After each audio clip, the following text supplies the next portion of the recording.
खास पुण्यावरून या सोहळ्यासाठी या ठिकाणी उपस्थित झालेले आदरणीय आशुतोष जावडेकर सर यांना विनंती आहे की त्यांनी सभामंचावर यायचं आहे आणि जोरदार टाळ्यांनी आपण सर्वांनी स्वागत करायचं.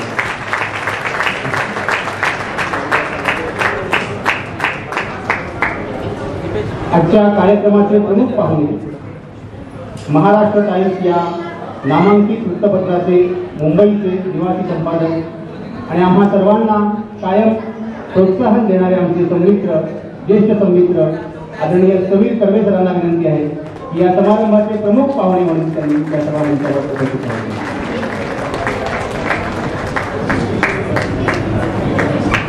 आपण लिहितो पण ते लिहिणं ते लेखन पुस्तकाच्या माध्यमातून जर सर्वांसमोर आपण ठेवू शकलो नाही किंवा ठेवता आलं नाही तर ते आपल्यापुरतंच मर्यादित राहतं. तेव्हा हे सदर जे आहे कवडसे नावाचं जे महाराष्ट्र टाइम्समधून वर्षभर प्रसारित झालं ते सदर पुस्तक रूपाने प्रसिद्ध करण्याची जबाबदारी ज्यांनी घेतली ते शारदा प्रकाशनाचे आदरणीय संतोष राणे सर प्रकाशक या सोहळ्याचे आयोजक यांना विनंती आहे की त्यांनी सभामंचावर यावे.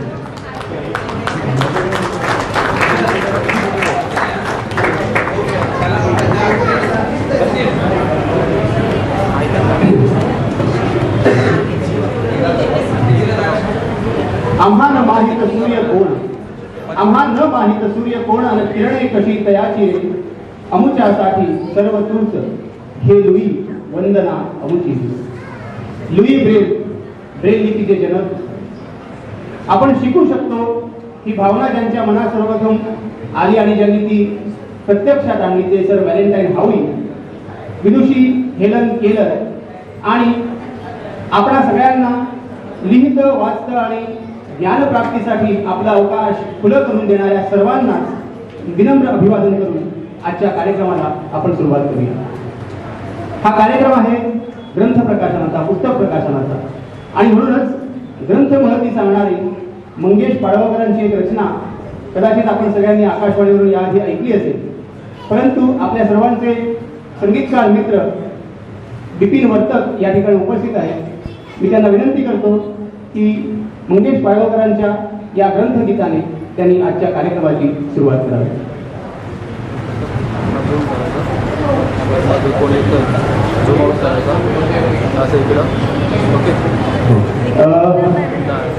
मी म्हटलं तसं बिपिन वर्तक हे प्रतिभावंत संगीतकार आहेत त्यामुळे जुन्या चालीत गाणं हे ते कधीच मान्य करत नाहीत. शब्द नव्या आपल्या स्वतःच्या सर्जनातून नव्या सुरावटीच्या माध्यमातून ते आपणापर्यंत पोहोचवत असतात. या गाण्याला सुद्धा अगदी काल परवाच त्यांनी अगदी नवी कोरी चाल लावलेली आहे आणि पहिल्यांदाच ती सुरावट ते त्यांच्या सुरावटीतून हे ग्रंथगीत ते आपल्यासमोर घेऊन येत आहेत. तेव्हा थोडं काही कमी जास्त झालं तर आपण समजून घेणारच आहात. बिपिन वर्तक यांना विनंती आहे की त्यांनी आपली नवी कोरी चाल आणि पाडगावकरांचे सदाहरित शब्द यांचा सुरेल संगम जो त्यांनी साधलेला आहे तो आपणा सर्वांसमोर या निमित्ताने प्रस्तुत करावा.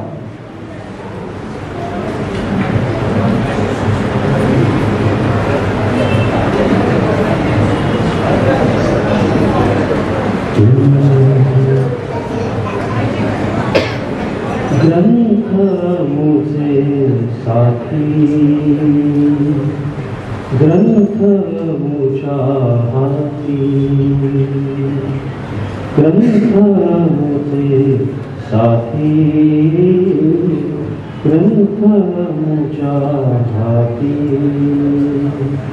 ग्रंथ उजळीती अज्ञानाच्या ग्रंथ उजळीती अज्ञानाच्या अंधाराच्या राती ग्रंथ मुझे साथी ग्रंथ मुझा हाथी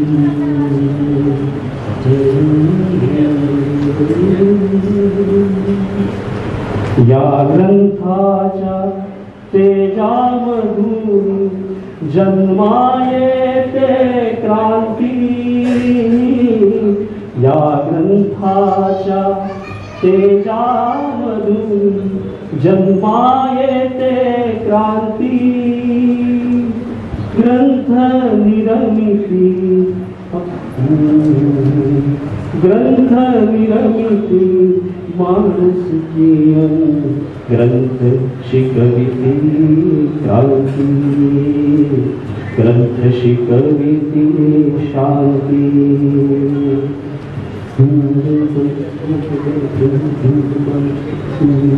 निराश जीवा धीर देऊनी, निराश जीवा धीर देऊनी, पुढे घेऊनी जाती, पुढे घेऊनी जाती, ग्रंथ मुझे साथी, ग्रंथ आमच्या हाती, ग्रंथ मुझे साथी, ग्रंथ आमच्या हाती. वाचन आहे प्रकाश सुंदर, वाचन आहे प्रकाश सुंदर, नव्या नव्या ज्ञानाचा. वाचन आहे प्रकाश सुंदर, नव्या नव्या ज्ञानाचा. इतिहासाचा साहित्याचा आणि विज्ञानाचा, इतिहासाचा साहित्याचा आणि विज्ञानाचा. नव्या जगाचे, नव्या युगाचे, नव्या जगाचे, नव्या युगाचे प्रकाश गाणे गाई, प्रकाश गाणे गाई, प्रकाश गाणे गाती. ग्रंथ आमचे साथी, ग्रंथ आमच्या हाती, ग्रंथ आमचे साथी, ग्रंथ आमच्या हाती.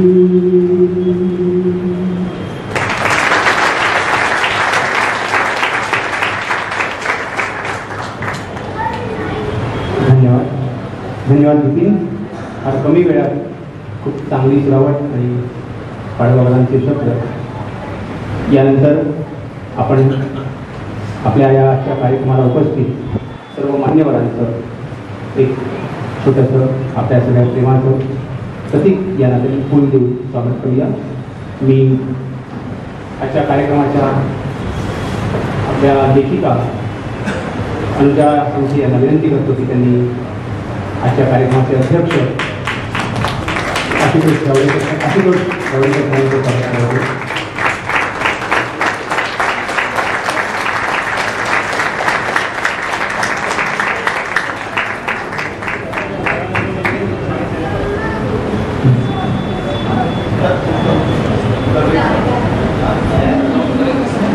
त्यानंतर आजच्या कार्यक्रमाचे प्रमुख पाहुणे समीर कर्वेसर यांचं स्वागत सुद्धा अनुजा संख्ये करतील असं त्यांना विनंती करतो.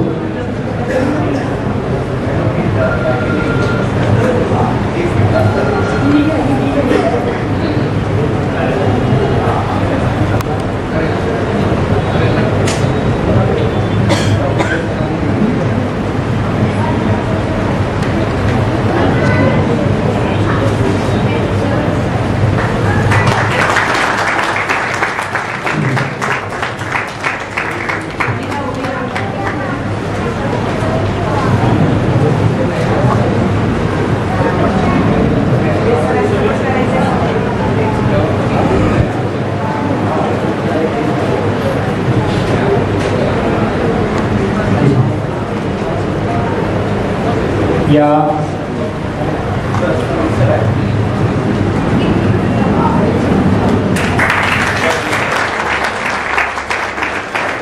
यानंतर या कार्यक्रमाचे आयोजक आणि या पुस्तकाचे प्रकाशक आदरणीय संतोष राणे सरांचं स्वागत अनुजा फूल घेऊन आणि एक भेटवस्तू घेऊन करेल.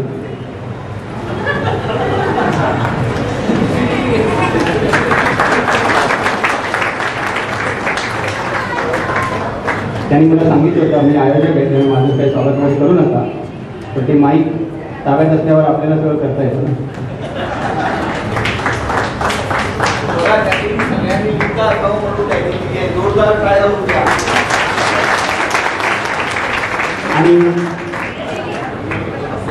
आणि या पुस्तकाचं अतिशय सुंदर असं मुखपृष्ठ ज्यांनी चितारलं आहे ते आदरणीय प्रभू कापसे सर यांचं स्वागत अनुजा संखे यांनी करावं अशी त्यांना विनंती आहे. प्रभू कापसे सरांनी मंचावर यायचे.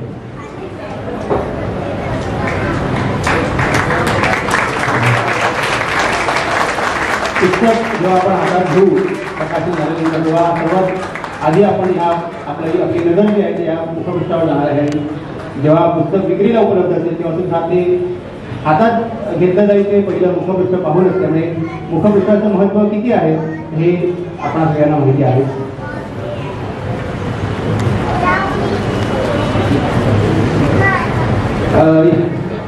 संतोष राणे मला असं सांगताय की आपल्या लेखिका ज्यांच्या सहकार्यामध्ये म्हणजे आपण नेहमी म्हणतो की एखाद्या पुरुषाच्या कार्यक्रमाच्या निमित्ताने बोलतो की आपण एखादी स्त्री त्याच्या मागे उभी असते म्हणून तो पुरुष इथपर्यंत पोहोचलेला वगैरे असतो. तर अनुजाला लिहित राहता यावं म्हणजे तिने लिहित राहावं यासाठी म्हणून भरत घोडके याचं जे काही योगदान आहे ते निश्चितपणे नोंद घेण्यापेक्षा आहे खूप महत्त्वाचं आहे. तेव्हा भरत घोडके यांचं स्वागत संतोष राणे सर करत आहेत.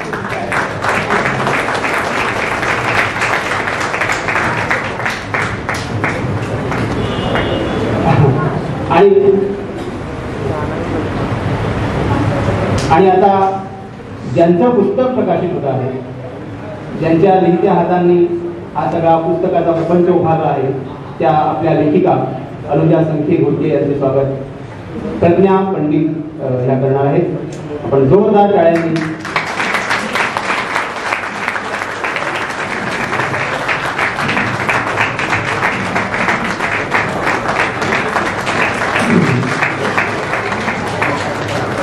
पर्यावरणपूरक भूमिका घेऊन कागदी फूल आणि लिहित राहावं म्हणून डायरी आणि पेन अशा वस्तूंच्या माध्यमातून हे स्वागत आणि हा सर्वांचा स्वागत सोहळा आपण संपन्न केलेला आहे. हा कार्यक्रम म्हणजे पुस्तक प्रकाशित होतं ते प्रकाशित करून वितरित करणं इतकाही उपचार पुरेसा ठरू शकतो, परंतु हा प्रकाशनाचा सोहळा आयोजित करावा का वाटला किंवा हे का गरजेचं आहे आणि एकूणच हा संपूर्ण कार्यक्रम आपण का आयोजित करतो आहोत या सगळ्याविषयीची आपली भूमिका म्हणजेच या कार्यक्रमाचं प्रास्ताविक मांडण्यासाठी मी आमंत्रित करतो ज्येष्ठ आमचे मित्र या आपल्या सगळ्या वर्तुळात सुपरिचित असलेले लेखक म्हणून विविध प्रकारच्या लेखन माध्यमातून आपणा सगळ्यांना सुपरिचित असलेले आणि सामाजिक कार्याच्या माध्यमातूनही सुपरिचित असलेले आदरणीय प्रकाश पंडावे सर यांना त्यांनी आजच्या या समारंभाचं प्रास्ताविक करावं.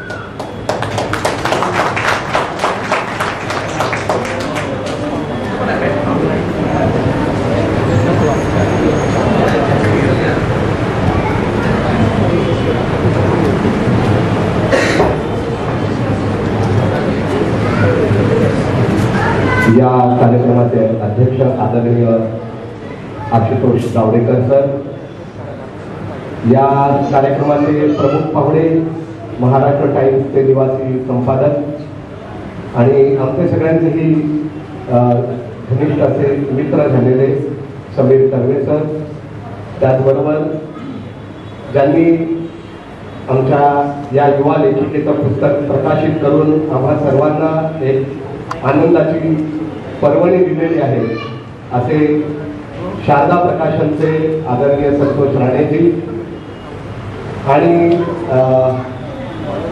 आपण सर्व उपस्थित बंधू आणि भगिनींनो, खरं म्हणजे प्रकाशन सोहळा कोणत्याही माणसाच्या आयुष्यातला एक अत्यंत आनंदाचा असा सोहळा आहे, म्हणजे लिहिणाऱ्या माणसाच्या आनंदासाठी.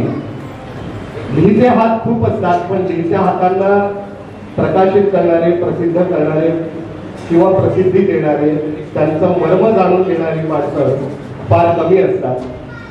तर सर्वात प्रथम हे मर्म ज्यांनी जाणलं आणि अनुजाला ज्यांनी संधी दिली, महाराष्ट्र टाइम्स मधून जे अनुजाचे हे लेख प्रकाशित झाले, प्रसारित झाले, लोकांना फार आवडले, लोकप्रिय झाले, त्याची वाहवा झाली, प्रशंसा झाली आणि त्यानंतर त्या लेखांचं एक पुस्तक प्रकाशित करण्याची संकल्पना जी डोक्यात आली.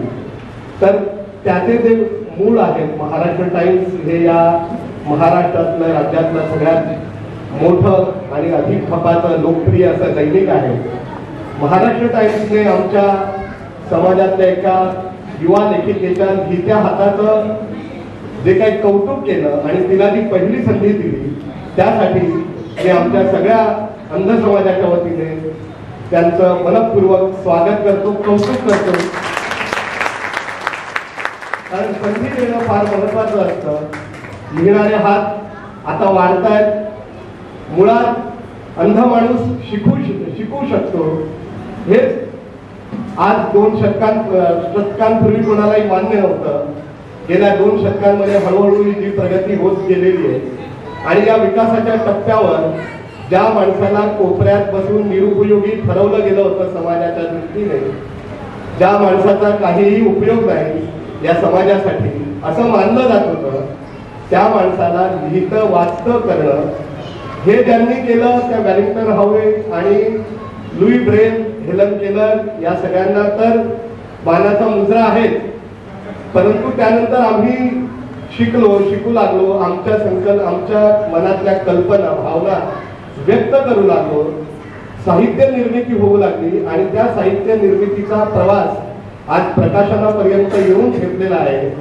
तर ही एक अत्यंत आनंदाची गोष्ट आमच्या सगळ्यांसाठी आहे. तसं 2024 हे वर्ष उजाडता अंध साहित्यिकांसाठी काही महत्वाच्या आणि अतिशय अभिमान वाटतील अशा साहित्यिक क्षेत्रातल्या गोष्टी घडल्या. तर पहिल्यांदा हे वर्ष सुरू व्हायच्या आसपासच आपले नागपूरचे एक गझलकार कवी विनोद आसुदानी यांच्या सिंधी गझल संग्रहाला साहित्य अकादमी सारखा पुरस्कार मिळाला. आणि विनोद आसुदानी हे पूर्णतः अंध आहे.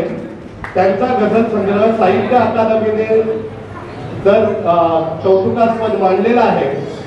आणि त्यानंतर याच फेब्रुवारी महिन्यामध्ये आमच्या ज्येष्ठ लेखिका, समाजसेविका, दिवंगत स्मृतिशेष आदरणीय स्मिताताई चव्हाण यांची 2 पुस्तकं, श्रीमिता आणि गजरा, ज्येष्ठ साहित्यिक कवी अरुण म्हात्रे यांच्या सन्माननीय उपस्थितीत आणि त्यांच्या हस्ते प्रकाशित झाली 2 पुस्तकं.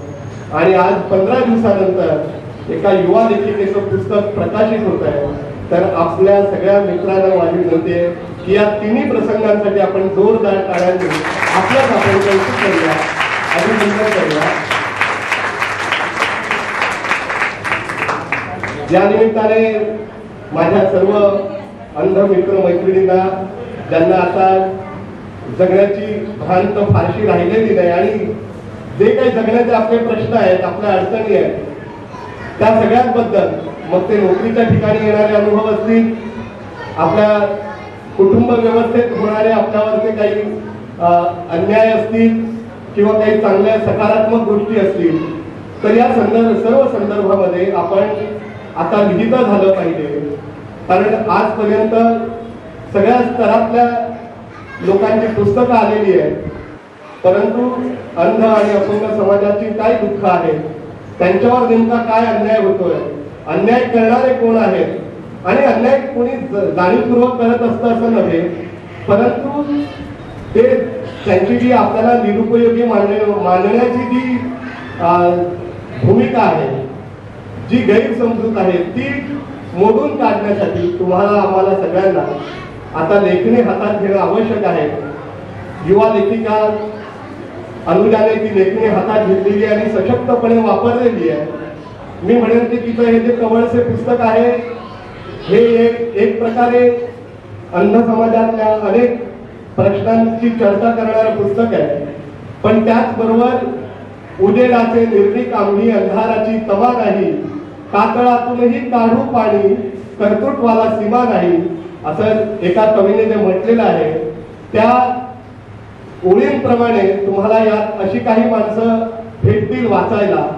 छोटी छोटी जीवनचरित्र म्हणता येतील त्यांची. अर्थात एका छोट्याशा कारणासाठीच त्यांचं महत्व त्या पुस्तकात असलं तरीही त्या माणसांनी जे उत्तुंग शिखर गाठलेलं आहे आणि जीवनाचे जे अनुभव घेतलेले आहेत आणि अंधत्वाच्या आपल्या सगळ्या मर्यादा पार करून जे काही यश संपादन केलेलं आहे आणि अंधत्वाच्या अडचणी ज्या काही आपल्याला भोगाव्या लागलेल्या आहेत त्याच्यावर जे काही उत्तम मार्ग काढलेले आहेत तर या पुस्तकामध्ये अगदी फेरीवाल्या अंध माणसापासून ते प्रोफेसर झालेल्या महेश ढोलकरांपर्यंत आणि सॉफ्टवेअर इंजिनियर असलेल्या अदितीपर्यंत अशा अनेक माणसांची छोटी छोटी चरित्र, अर्थात त्या चरित्रात तुम्हाला त्यांचं सगळं जगणं वाचता येईल असं नव्हे पण साधारण अंदाज निश्चितपणे येईल की अंधांचं जगणं हे कसं असतं.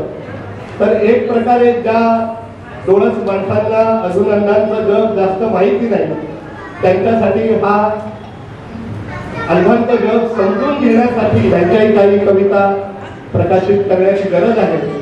तसेच अनुजाचा दीर राम घोडके फार कमी वयातच कोरोनाने तो आपल्यातून निघून गेला पण त्याची लेखणी सुद्धा इतकी सशक्त लेखणी होती की त्याच्याही काही निवडक कविता एकत्र करून अशा प्रकारे एक पुस्तक प्रकाशित करता येईल.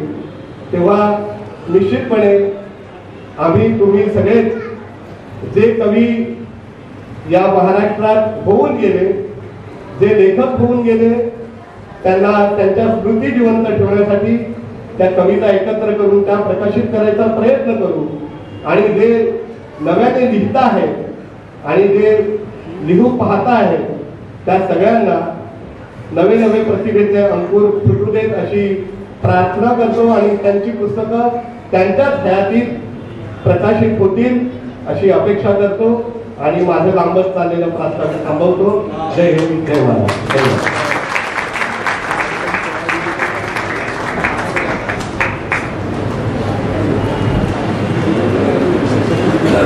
धन्यवाद सर. ते पुण्या कवीचं म्हणजे म्हणाले होते ते त्यांचं स्वतःच होतं हे फक्त सांगायला हवं. यानंतर आपण या समारंभाच्या या सोहळ्याच्या सत्कार मूर्ती म्हणून किंवा ज्यांच्यामुळे म्हणजे त्यांनी ते मनातलं नावाचं फेसबुक पान सुरूच केलं नसतं आणि लिहिलंच नसतं तर आपल्या सगळ्यांना इथपर्यंत यावं लागलं नसतं. तर मनातलं या फेसबुक पानावरून अनुजा लिहिती झाली आणि केव्हा तरी समीर सरांनी ते वाचलं आणि तिला मठामध्ये लिहिण्याविषयी विचारलं. तिने लिहिलं. समीर सरांनीच ते राणे सरांपर्यंत पोहोचवलं आणि आज हे कवडसे नावाचं तिथे उत्तम असं पुस्तक थोड्याच वेळात आपल्या सर्वांच्या समोर येणार आहे.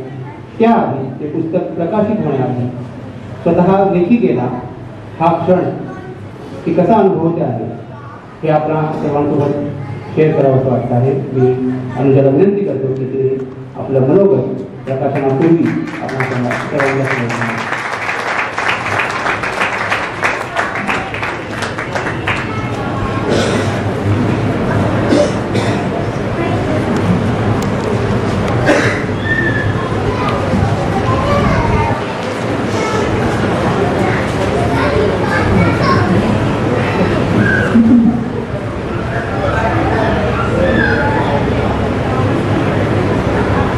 नमस्कार. मंचावर उपस्थित सर्व मान्यवर आणि मंचा समोर बसलेल्या प्रत्येक माझ्या मित्रमैत्रिणींना माझा मनापासून प्रेमपूर्वक नमस्कार. आज एक लेखिका म्हणून मंचावर उभं राहून बोलणं हा क्षण माझ्यासाठी काय आहे हे मला खरोखर शब्दात सांगता येणं कठीण आहे. म्हणजे शब्दात सांगता येण्यापेक्षा ती भावना आपण अशी बोलून व्यक्त करू शकत नाही असं मला वाटतं. आज या निमित्ताने फक्त असं मनापासून वाटतं की मला मी म्हणून ताठपणे उभं राहण्यासाठी ज्या लोकांनी कळत न कळत मला प्रोत्साहन दिलंय त्या लोकांचा मी इथे उल्लेख जरूर केला पाहिजे. तर जेव्हा मी शाळेत होते तेव्हापासून लिहिती झाली असं म्हणता येईल.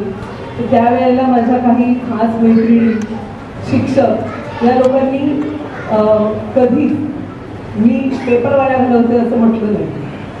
आणि हे असं न म्हणणं हे आज मला पेपरवरती काहीतरी अर्थपूर्ण लिहिण्याचं बळ आहे असं मला वाटतं. कारण आमच्या वेळेला शाळेत कागद खूप कमी मिळायचे.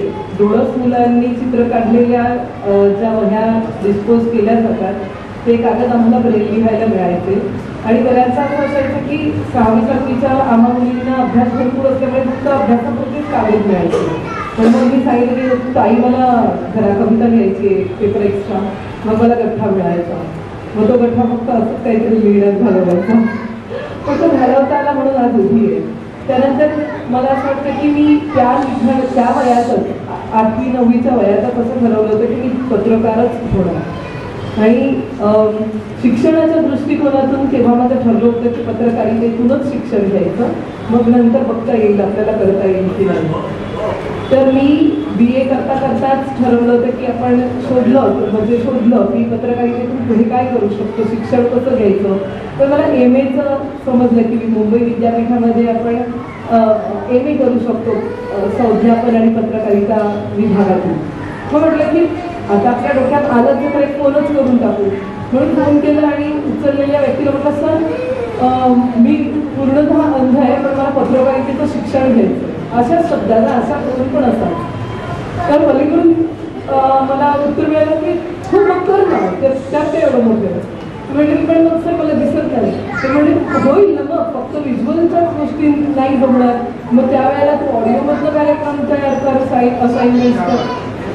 मग म्हटलं की ओके भेटायला गेले. म्हटलं मी गेले आणि मला तेव्हा आमचे संध्यापन आणि पत्रकारिता विभागाचे विभाग प्रमुख संजय रानडे सर भेटले. डॉक्टर संजय रानडे यांनी त्या वेळेला म्हणजे मला असं वाटायचं की वळणावरच्या वाटा आपण जर सोडून चाललोय कुठेतरी तर आधी आपल्याला कुठेतरी ठेचकळून पडू म्हणजे दिसत नाही म्हटल्यानंतर नकार येणारच कोणत्याही गोष्टीसाठी. हा एक सर्वसामान्य आमचा समज असतो. होकार मिळवण्यासाठी एखादी गोष्ट अचीव करण्यासाठी संघर्ष करावाच लागतो ही आमची धारणा आहे आणि ही झाली आहे समाजामधनं. अशा खूप गोष्टींसाठी नकार पचवत झालेली आहे. पण ही पहिलीच गोष्ट होती ज्या वेळेला पहिल्यांदा इतकं कॅज्युअल बोलणं झालं होतं. मी विभाग प्रमुखांशी बोलते हेही मला माहिती नव्हतं. आणि तो टोन मला अजूनही मजा वाटते माझी स्वतःची की एकदम बेफिकीर माझा टोन आणि तितकंच बेफिकिरीने मला ॲडमिशन देण्यासाठी समोरच्या व्यक्तीने होकार भरणं. ह्या गोष्टी आजही आत्मविश्वासासाठी खूप गरजेच्या आहेत आणि थँक्यू संजय सर त्यासाठी. दुसरं असं की मी लिहिती झाले, मी पत्रकारितेचा कोर्स केला, त्यानंतर मी 1-2 वर्तमानपत्रांमध्ये वगैरे काम केलं. पण त्याआधी एका पत्रकार म्हणून एक मान्यता मिळायला हवी असते की आपल्याला वाटतं की आपण शिकलं तर आपल्याला करता यायला पाहिजे. पत्रकार म्हणून आपल्याला एक्सेप्ट केलं गेलं पाहिजे. हे कोणी केलं तर माझ्या बाबतीत असं झालं की आमचं स्पर्शज्ञान नावाचं एक मराठी ब्रेल पाक्षिक येतं. पहिलं नोंदणीकृत पाक्षिक आहे. तर या स्पर्शज्ञानमध्ये मी काम करायला सुरुवात केली.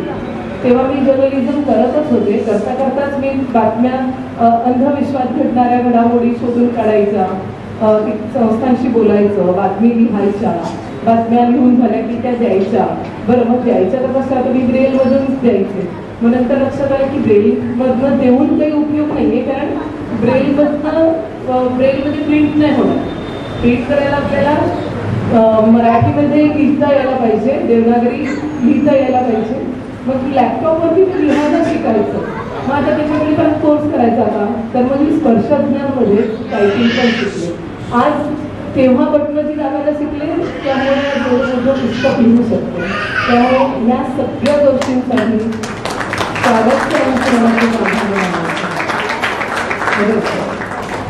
अरे वा सर, खूप खूप स्वागत. आता म्हणजे हे माझ्या आयुष्यातली खूप महत्त्वाची वळणं आहेत जी मी लेखिका म्हणून पुढे आले. मग त्यानंतरचं मला जो कट्टू, म्हणजे हे मी 2010-11च्या गोष्टी सांगते. कट्टू 2017-18 मध्ये मला लिखाणासाठी खूप मोठा आणि गोड विषय मिळाला, तो म्हणजे माझा ओजसचा जन्म. म्हणजे मी आई झाले आणि अक्षरशः बाळाच्या टाइमटेबलनुसार स्वतःला बांधून घेतलं गेलं. आणि मग ते बांधून घेणं मला कुठेतरी असं व्हायला लागलं की अरे मला काहीच का नाही करता येते, त्या काहीच का नाही करता येत या प्रश्नाने काहीतरी केलं पाहिजे हे उत्तर दिलं. आणि काय तर मग मी त्याच्याबरोबरच्या माझ्या गोष्टी लिहायला लागले. ते लिहित असताना लक्षात आलं की मी माझं मूल कसं वाढवते अंध असूनही. ह्या गोष्टी जेव्हा मी लिहिते त्यावेळेला डोळस आया माझ्याशी रिलेट करू शकतात, कारण त्यांच्या आणि माझ्या अडचणी सारख्या आहेत. आणि अंध आया माझ्याशी रिलेट करू शकतात, कारण त्यांच्या आणि माझे तोडगेच येते. त्यामुळे या म्हणजे मला अनेक माझ्या सिनियर मैत्रिणीच्या आई झालेल्या आहेत, आधीच्या सिनियर आया आहेत ज्या ब्लाइंड पण आहेत. त्यांनी मला असं सांगितलं, यात तू काही नवीन नाही लिहिलंस बरं, आम्ही पण हेच केलं. त्यामुळे त्यांचं ते हे म्हणणं आहे ना, याच्यापेक्षा मोठी माझ्यासाठी पावती नाही आहे. म्हणजे आजही जेव्हा मी म्हणते की मला ओजस कुठे गेलाय कळायला हवं म्हणून त्याला पैंजण घातले होते, अरे हो आम्ही पण पैंजणच घातले होते असं होतं. तर ह्या सगळ्या गोष्टींमुळे लक्षात आलं की कोणीतरी याची दखल घेते. तर कोणी घेतली दखल, तर मेघाताई कुलकर्णीच्या संपर्क ऑर्गनायझेशन चालवतात आणि त्यांचं नवी उमेद हे पेज आहे, ते फेसबुक पेज आहे. त्यांनी मला सांगितलं की तू खूप छान लिहितेस, तू एक लेख मला लिही ज्याच्यामध्ये एक अंध मूल म्हणून वाढतानाचे तुझे अनुभव आणि अंध पालक म्हणून डोळस मूल वाढवतानाचे तुझे अनुभव असं येऊ दे. आता हे ऐकताना जितकं क्लिष्ट आहे तितकं समजून घेताना पण खूप मोठं क्लिष्ट प्रकार होता. कारण ज्या वेळेला आपण अंध होतो, ज्या वेळेला आपल्याला अंधत्व समजायला लागतं, त्यावेळेला बऱ्याचदा पहिल्या ज्या आठवतात त्या भोसऱ्या आठवण. म्हणजे आपल्याला दिसायला लागलं, दिसत असताना आपण खूप सगळ्यांमध्ये फिरत होतो, खेळत होतो, अचानक आपल्याला दिसायला बंद झालं. मग मुलांचं म्हणजे आपल्या बरोबरीच्या मुलांचं आपल्याला आपल्यासोबत न घेणं, किंवा आपण कुठल्या तरी कार्यक्रमात गेल्यानंतर आपल्याच पालकांनी आपल्याला बाजूला बसवून ठेवलं का, कारण आपण कुठेच फिरू शकत नाही. हे आधी एक गोष्ट असते, नंतर दुसरं. म्हणजे आता तुम्ही छान उबदार उजेडात आहात, लगेच तुम्ही अंधारात आहात. तर ही गोष्ट जी मोठ्यांना जितकी सहज समजू शकते तितकी लहान मुलांना कळत नाही. म्हणजे मला कळत नव्हतं की मला माझ्या बाबतीत असं का वागतात लोक.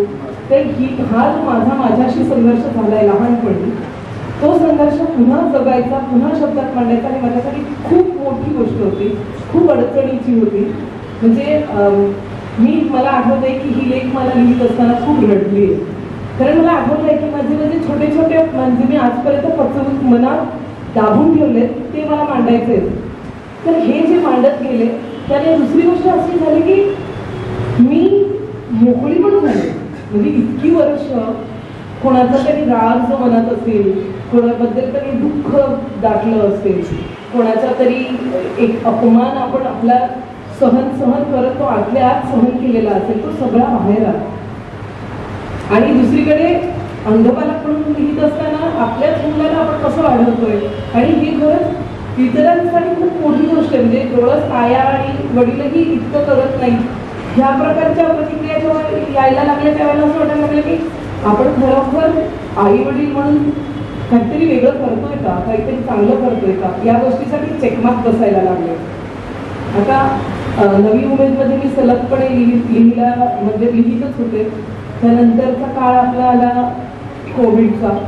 कोविडचा काळ हा म्हणजे आपल्याला असं वाटत होतं की ठीक आहे जाईल, तर पहिलाच ओसरल्यानंतर तर दुसरं आणखीनच विचित्र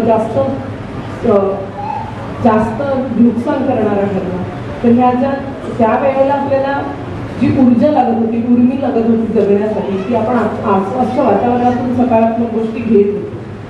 तर याच काळामध्ये मला समीर सरांचा महाराष्ट्र टाइम्समधील मिळणार म्हणून फोन आला. तर या गोष्टीच्या वेळेला असं झालं होतं की मी दुसऱ्या वेळेला बाळंत झाले होते आणि जीवावर शस्त्रक्रिया बेतली होती. म्हणजे बोलायला पण बंदी होती, उठायला पण बंदी होती. सरांना म्हटलं नाही येणार सर, मला नाही लिहिता येणार.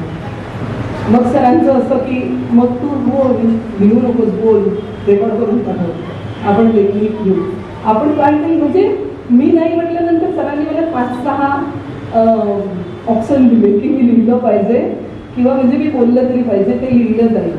मग हे जेव्हा भरतला कळलं त्याला भरतचं म्हटलं होतं की बाळंतपणाचा त्रास तुला अजून 1-1.5 महिना होईल, पण जर तू लिहिलं नाही तर आयुष्यभराची संधी घालून बस.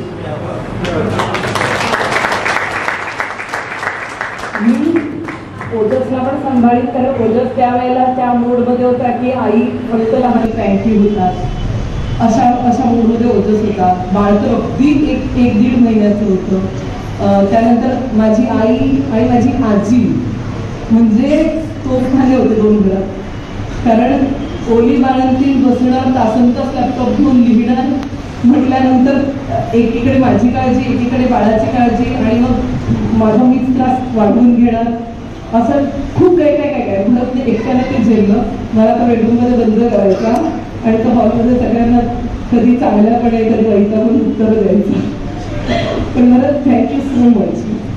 आणि ह्या सर्व प्रवासामध्ये ज्यावेळेला मी लिहित गेले त्यावेळेला मला संपर्कांची खूप गरज होती. म्हणजे मला काही सगळेच लोक माहिती नाही, माझा इतकी माझी पोहोच नाही आहे की मी प्रत्येकापर्यंत पोहोचू शकेल. तर अशा वेळेला मला स्वागत सर, हर्षद जाधव म्हणजे जो निवेदन करतो तो, त्यानंतर प्रकाश भंडारे ज्यांनी प्रस्तावित केलं, या लोकांची अतिशय मोठी मदत झाली. कारण मी महाराष्ट्राच्या कानाकोपऱ्यातल्या लोकांशी बोलले या निमित्ताने. लातूरवरून सचिन सर आलेत का? कदाचित नाही आलेत, पण ते येणार होते. पण त्यांच्याशी बोलणे झाले, ते वकील आहेत स्वतः.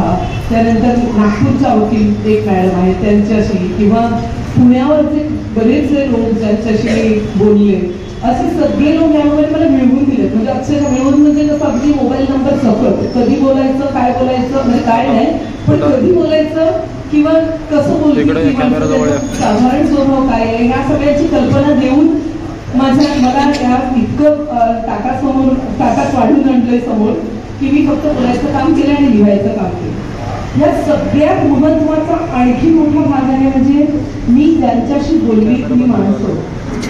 म्हणजे ज्या वेळेला माणसं आपला आनंद आपल्याला सांगतात ना, ते आपली मित्रमैत्रिणी असतात. म्हणजे असतीलच असं नाही, म्हणजे मी पण माझा आनंद आता सगळ्यांसमोर तुम्हाला सर्वांसोबत शेअर करते. तर प्रत्येक जण माझा खूप खास मित्र किंवा मैत्रीण असेलच असं नाही. पण ज्यावेळेला माणसं आपलं जगणं शेअर करतात ना, आपलं दुःख, आपला अपमान, आपला अपंगत्वामुळे झालेला अपमान ज्या वेळेला लोक बोलून दाखवतात, त्यावेळेला जे नातं जडतं त्याला नाव नाही देत आहेत. आणि त्या नात्याने मी प्रत्येक माणसाची, ज्याच्याबद्दल मी लिहिलंय आणि ज्यांच्याबद्दल लिहिता आलेलं नाही, अशा प्रत्येक माणसाची मी त्या दुःखाच्या नात्याने जोडली गेली असं मला वाटतं. म्हणजे कोणीतरी मला काहीतरी सांगणं आणि त्यांना ते मला सांगावं असं वाटणं, ह्या गोष्टीमध्ये असं मला वाटतं की मी सफल झाले, म्हणजे यशस्वी झाले मी या गोष्टीमध्ये. खरं तर त्या कहाण्यांनी लिहिल्या असं म्हणण्यापेक्षा त्यांनी त्यांची गोष्ट सांगितली ना, जसेच्या तसे शब्द उतरवल्यासारखं वाटतं. माझं लेखन कौशल्यापेक्षा त्यांचं हे जगणं आहे असं वाटतं. त्यामुळे त्यांना मी म्हणजे मनापासून, म्हणजे अंतर्मनापासून धन्यवाद देते की त्यांना त्यांच्या दुःखाचा खप्पा माझ्यासमोर उघडता आला, त्यांच्या अडचणीचा पाढा माझ्यासमोर मोकळेपणाने वाचता आला. यासाठी मी त्यांचे खूप आभार मानते. या पुस्तकाला प्रस्तावना सईताईंची लाभली आहे, सई परांजपे, ज्येष्ठ दिग्दर्शिका आणि लेखिका. शुभेच्छा संदेश लाभलाय सोनाली कुलकर्णी ताईंचा सोहून सोनाली कुलकर्णी. हे सांगण्यामागचं कारण एवढं की मला बऱ्याच जणांनी मी जेव्हा असं सांगितलं मला सईताईंची प्रस्तावना लाभली त्यावेळेला मला प्रश्न विचारला नाही म्हणजे प्रश्न नाही पण असं म्हणू शकतो की प्रतिक्रिया आली सईताईंनी तुझ्या पुस्तकाला छान म्हटलंय ना मग तुला प्रकाशन सोहळ्याची काय गरज आहे. अशीच थोडीशी प्रतिक्रिया किंवा अशीच माझी पण थोडीशी भावना आहे कारण मी त्यांच्याशी बोलले तेव्हा त्यांनी मला सांगितलं की मी लिहून देईन शुभेच्छा देईन प्रस्तावना नाही तुम्हाला तुम्ही 4-5 मला लेख पाठवून द्या मी वाचते आणि मग तुम्हाला पाठवते शुभेच्छा. मी 4-5 लेख त्यांच्या म्हणण्याप्रमाणे पाठवले त्याच्याबरोबर एक पत्र पाठवलं आणि मग आठवड्यामध्ये मला फोन आला अनुजा तुम्ही फार उत्तम लिहिलंय मी शुभेच्छा नाही प्रस्तावना लिहून देते. म्हणजे मी जेव्हा हे माझ्या वर्तुळात सांगितलं त्यावेळेला मला लोकांनी हेच सांगितलं की जर सईताईंनी कौतुक केलंय म्हणजे तू खरंच चांगलं लिहित असावी का. म्हटलं की ओके म्हणजे आता हा एक मोठा चेकमार्क. तर मला या गोष्टीचा खूप आनंद आहे की सईताईंनी माझ्या अशा दिग्दर्शिकेने माझ्या पुस्तकाला प्रस्तावना दिली आहे जिला अंध माणूस हा माणूस आहे हे आधी माहिती आहे आणि अंधत्व हे एक जस्ट शारीरिक प्रक्रिया अवस्था आहे हे मान्य आहे. त्यामुळे इतक्या सजग इतक्या डोळस विचाराच्या व्यक्तीची प्रस्तावना या पुस्तकाला लाभणं हे माझं भाग्य. त्यामुळे या मंचावरून सईताईंचे आणि सोनालीताई या दोघींचे मी आभार मानते. सोनालीताईंशी जेव्हा बोलणं झालं तर आमची फक्त मोबाईलचीच भेट अशी समोरासमोर अजून भेट नाही पण ज्या वेळेला कळलं की मी लिहिते पुस्तक आणि काय लिहिणार आहे तर माझे लेख 25 संबंध लेख त्यांनी वाचून काढले त्यांच्या अतिशय व्यस्त शेड्यूलमध्ये. शिवाय मी काय करते काय नेमके म्हणजे काय काम करते मुलांना कसं सांभाळते त्याच्यातून लिखाणासाठी वेळ कसा काढते लिखाणामध्ये काही गडबड असेल तर तुला कसं कळतं तरी खूप बेसिक प्रश्न अतिशय आपुलकीने माझ्याकडनं सगळी माहिती घेतली. शिवाय ज्या वेळेला कळलं की आता प्रकाशन होत आहे त्यावेळेला मला आपुलकीने फोन करून एक सल्ला दिला की बोलत असताना मुद्दे विसरशील असं काहीच करू नकोस. तुझं पुस्तक प्रकाशित होतंय हे तुझ्यासाठी अत्यंत महत्वाची घटना आहे आयुष्यातली अजिबात भावूक व्हायचं नाही. आणि या एका सल्ल्याने मी सुरुवातीपासून कड आवरले आणि एकदम हसऱ्या मुद्रेत उभी राहून बोलू शकते. फक्त सोनाली म्हणजे कधी कधी आपल्याला असं काहीतरी सांगणारं हवं असतं सांगितलं की आपल्याला लगेच समजतं स्वतःहून अनुभव घेऊन समजेपर्यंत वेळ निघून जातो. त्यामुळे आज इथे उपस्थित प्रत्येकाला आणि जे इथे नाहीत अशा प्रत्येकाला ज्याचा या पुस्तक पूर्ण होण्यासाठी हात लागलेला आहे त्या प्रत्येक व्यक्तीला माझे खूप खूप धन्यवाद मनापासून आभार. आणि या मंचावरून जाहीरपणे सांगू शकते की माझ्या तिथे उपस्थित असलेले सगळेजण इकडे फक्त माझं कौतुक करण्यासाठी आणि माझ्यावरच्या प्रेमासाठी आलेले आहेत. त्यामुळे माझ्याकडून तुम्हाला खूप धन्यवाद.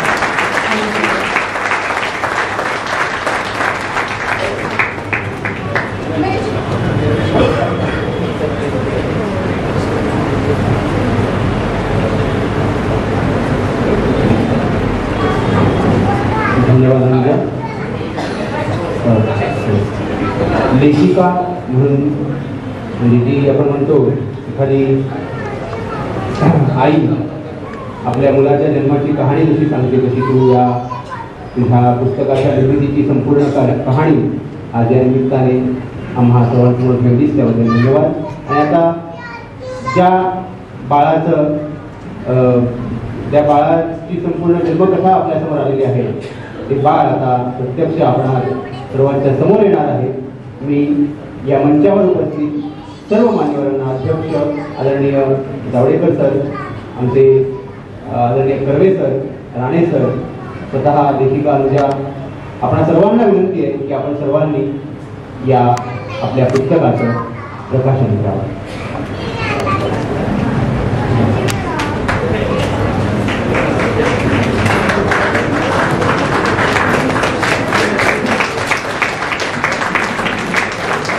हा सण खूप महत्त्वाचा आहे.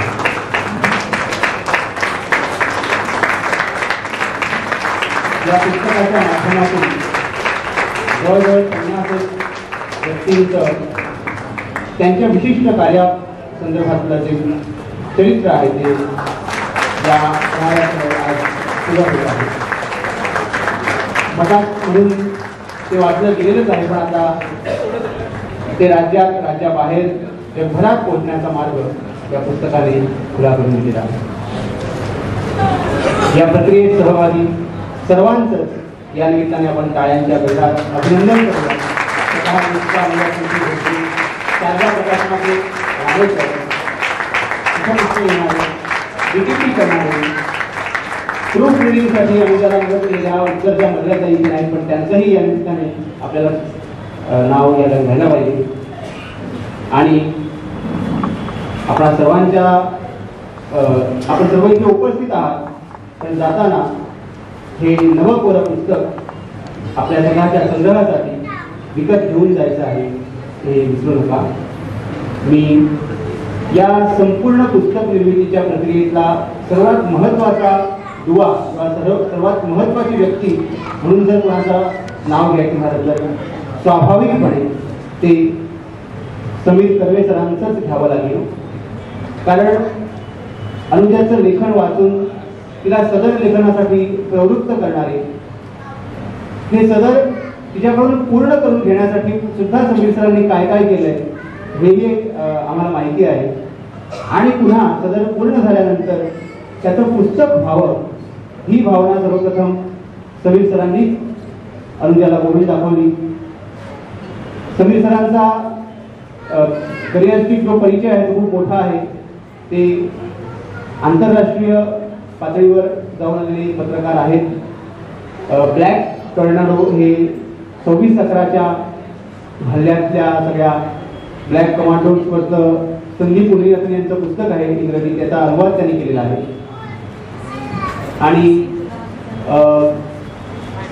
महाराष्ट्र टाइम्सच्या सगळ्या प्रक्रियेत खूप महत्त्वाचा सहभाग असलेले आपले संमित्रच आम्ही त्यांना म्हणतो. समीर सर यांना विनंती आहे की या कार्यक्रमाच्या निमित्ताने त्यांनी आपल्या सर्वांशी आपलं मनोगत शेअर करावं.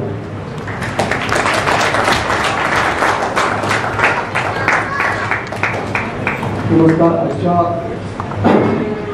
गेले 2 दिवस माफ करा, मराठीचा जागर करतोय आम्ही महाराष्ट्र टाइम्स करतोय आणि त्यामुळे आवाजाची जरा खूपच उघड झालेला आहे.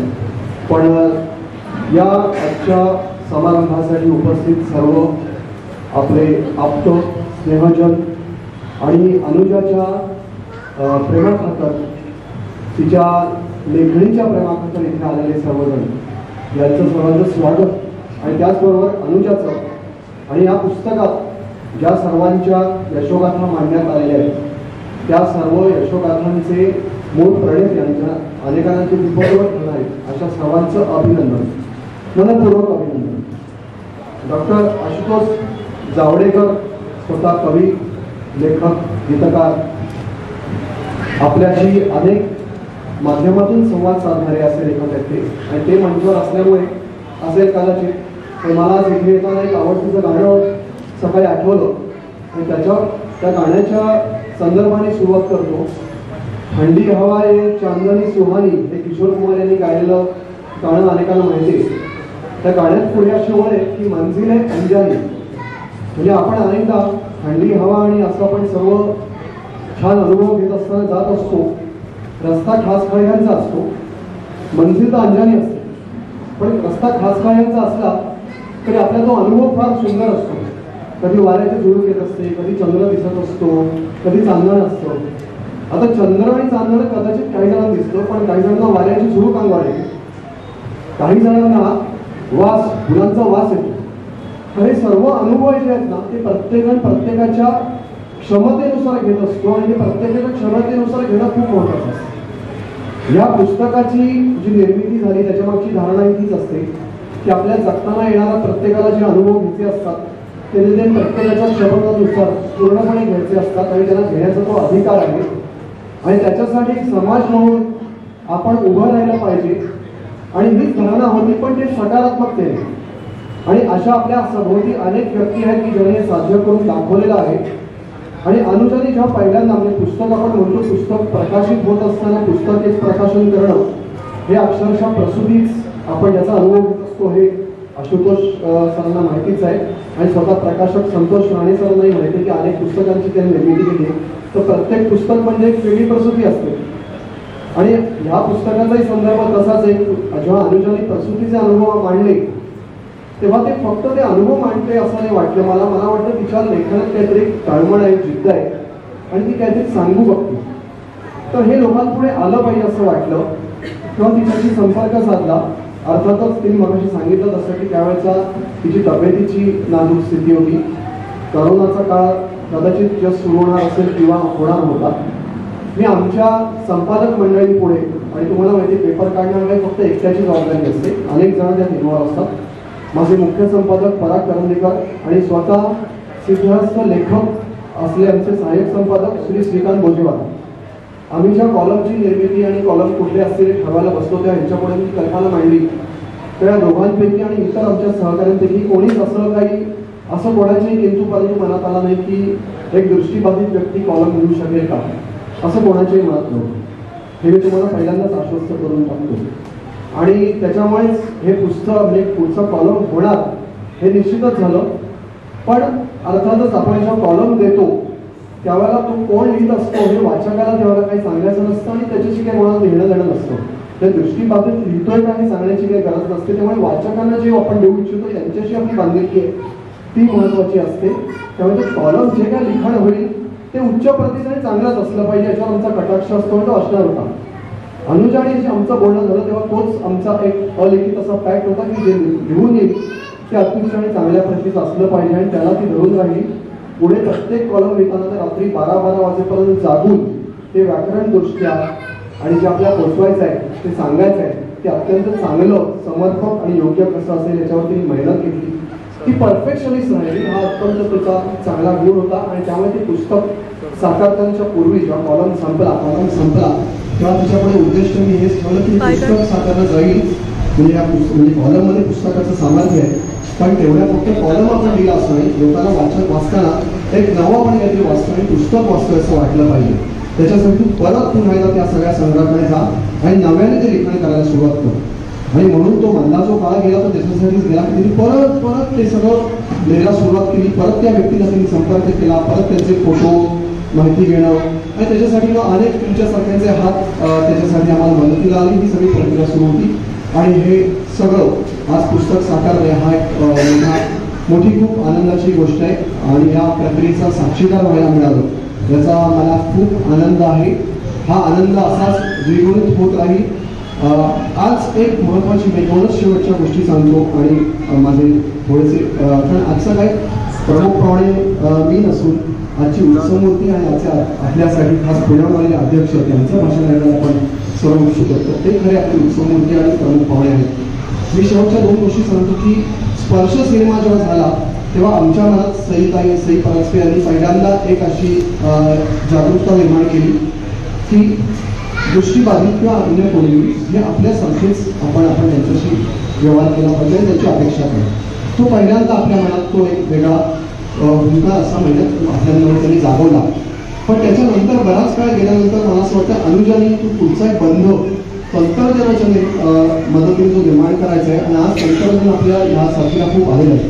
तर तो अनुजाने तो आविष्कार तंत्रज्ञान कसा घडवत आहे, दृष्टीबाधित व्यक्ती तंत्रज्ञानाची मदत करून कशी जगतायत, वेगळी क्षेत्र कशी पादाक्रांत करतायत. पाली विभागाचे प्रमुख असो, लिगल मगाशी असो, मार्केटिंग असो, अनेक क्षेत्र आहेत. ती क्षेत्र त्यांनी कशी पादाक्रांत केलेली आहेत हे सगळं त्यांनी आपल्याला सांगितलं. त्यामुळे मला असं वाटतं याच्या पुढच्या काळातही फक्त काय दृष्टीबाधित नाही, प्रत्येकाच्या क्षमता वेगळ्या असतात. मी सांगितलं तसं आमच्या प्रत्येकाकडे काहीतरी उणीवा असतील त्याच्यावर मात करून प्रत्येकजण कसं सामोरं जात आहे, प्रत्येकजण कसं नवीन उद्दिष्ट आपली म्हणजे त्याच्यामध्ये वाटचाल करतायत, त्याच्या कथा याच्या पुढे येत राहतील. अनुजाचं पुढचं लेखन जे असेल ते अर्थातच मला वाटतं वेगळ्या अक्षावर पोचेल. आणि आज ह्या कथा त्यांनी तुमच्यासाठी लिहिल्या, कदाचित तुम्ही लिहाल, आणखी कोण लिहिल, अनुजा आणखीन काहीतरी वेगळं लिहिल आणि ते आपल्या पुढे अशा शुभेच्छा मी तिला देतो आणि माझे 2 शब्द संपवतो. धन्यवाद. धन्यवाद समीर सर. पुढे काय होऊ शकणार आहे याची एक शक्यता समीर सरांनी आपल्या सर्वांच्या समोर ठेवलेली आहे. तुम्ही लिहा, मी आहे, असंच जणू काही त्यांनी आपल्याला प्रत्यक्षपणे सांगितलेलं आहे. तेव्हा माझी विनंती आहे या सभागृहात असलेल्या आपल्या सगळ्या मित्रमैत्रिणींना की लिहित होऊया. आपल्याला आपल्या लेखनाला प्रकाशात आणण्यासाठी कर्वे सर असतील, राणे सर असतील, ही मंडळी तयार आहे. तेव्हा आता आपलं कर्तव्य, आपली जबाबदारी पुढची आहे. यानंतर या पुस्तकाचं प्रकाशन ज्यांनी केलं त्या शारदा प्रकाशनाचे सर्वेसर्वा जवळजवळ 500हून अधिक पुस्तकं आजपर्यंत राणे सरांनी प्रकाशित केलेली आहेत आणि ती सर्व भाषांमधली आहेत. एकाच वेळी 25 पुस्तकं आणि ती सामाजिक कार्यकर्त्या सिंधुताई सकपाळ यांच्या हस्ते प्रकाशित करण्याचा विक्रम या प्रकाशन संस्थेच्या नावावर आहे. तेव्हा अशा एका मान्यवर आणि संवेदनशील अशा प्रकाशन संस्थेच्या माध्यमातून हे पुस्तक प्रकाशित होत आहे याचा आम्हाला सार्थ अभिमान आहे. मी आदरणीय राणे सरांना विनंती करतो की त्यांनी आपलं प्रकाशकीय मनोगत या मंचाच्या माध्यमातून आपल्या सर्वांसोबत मांडावं.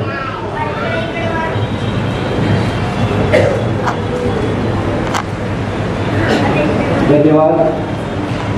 अक्षर सरांनी अतिशय चांगल्या प्रकारे निवेदनाची बाजू सांभाळली आहे. एकदा जोरदार त्यांच्यासाठी टाळ्या होऊया. ज्यांची हृदये झाडांची त्यांनाच फक्त फुलं येतात, तेच प्रकाश पिऊन घेतात, तेच ऋतू झेलून घेतात. असे ऋतू झेलून घेतलेली माणसं तिथे आणि इथे आहेत. या सगळ्यांसाठी माझ्या वतीने एकदा जोरदार टाळ्या वाजवा.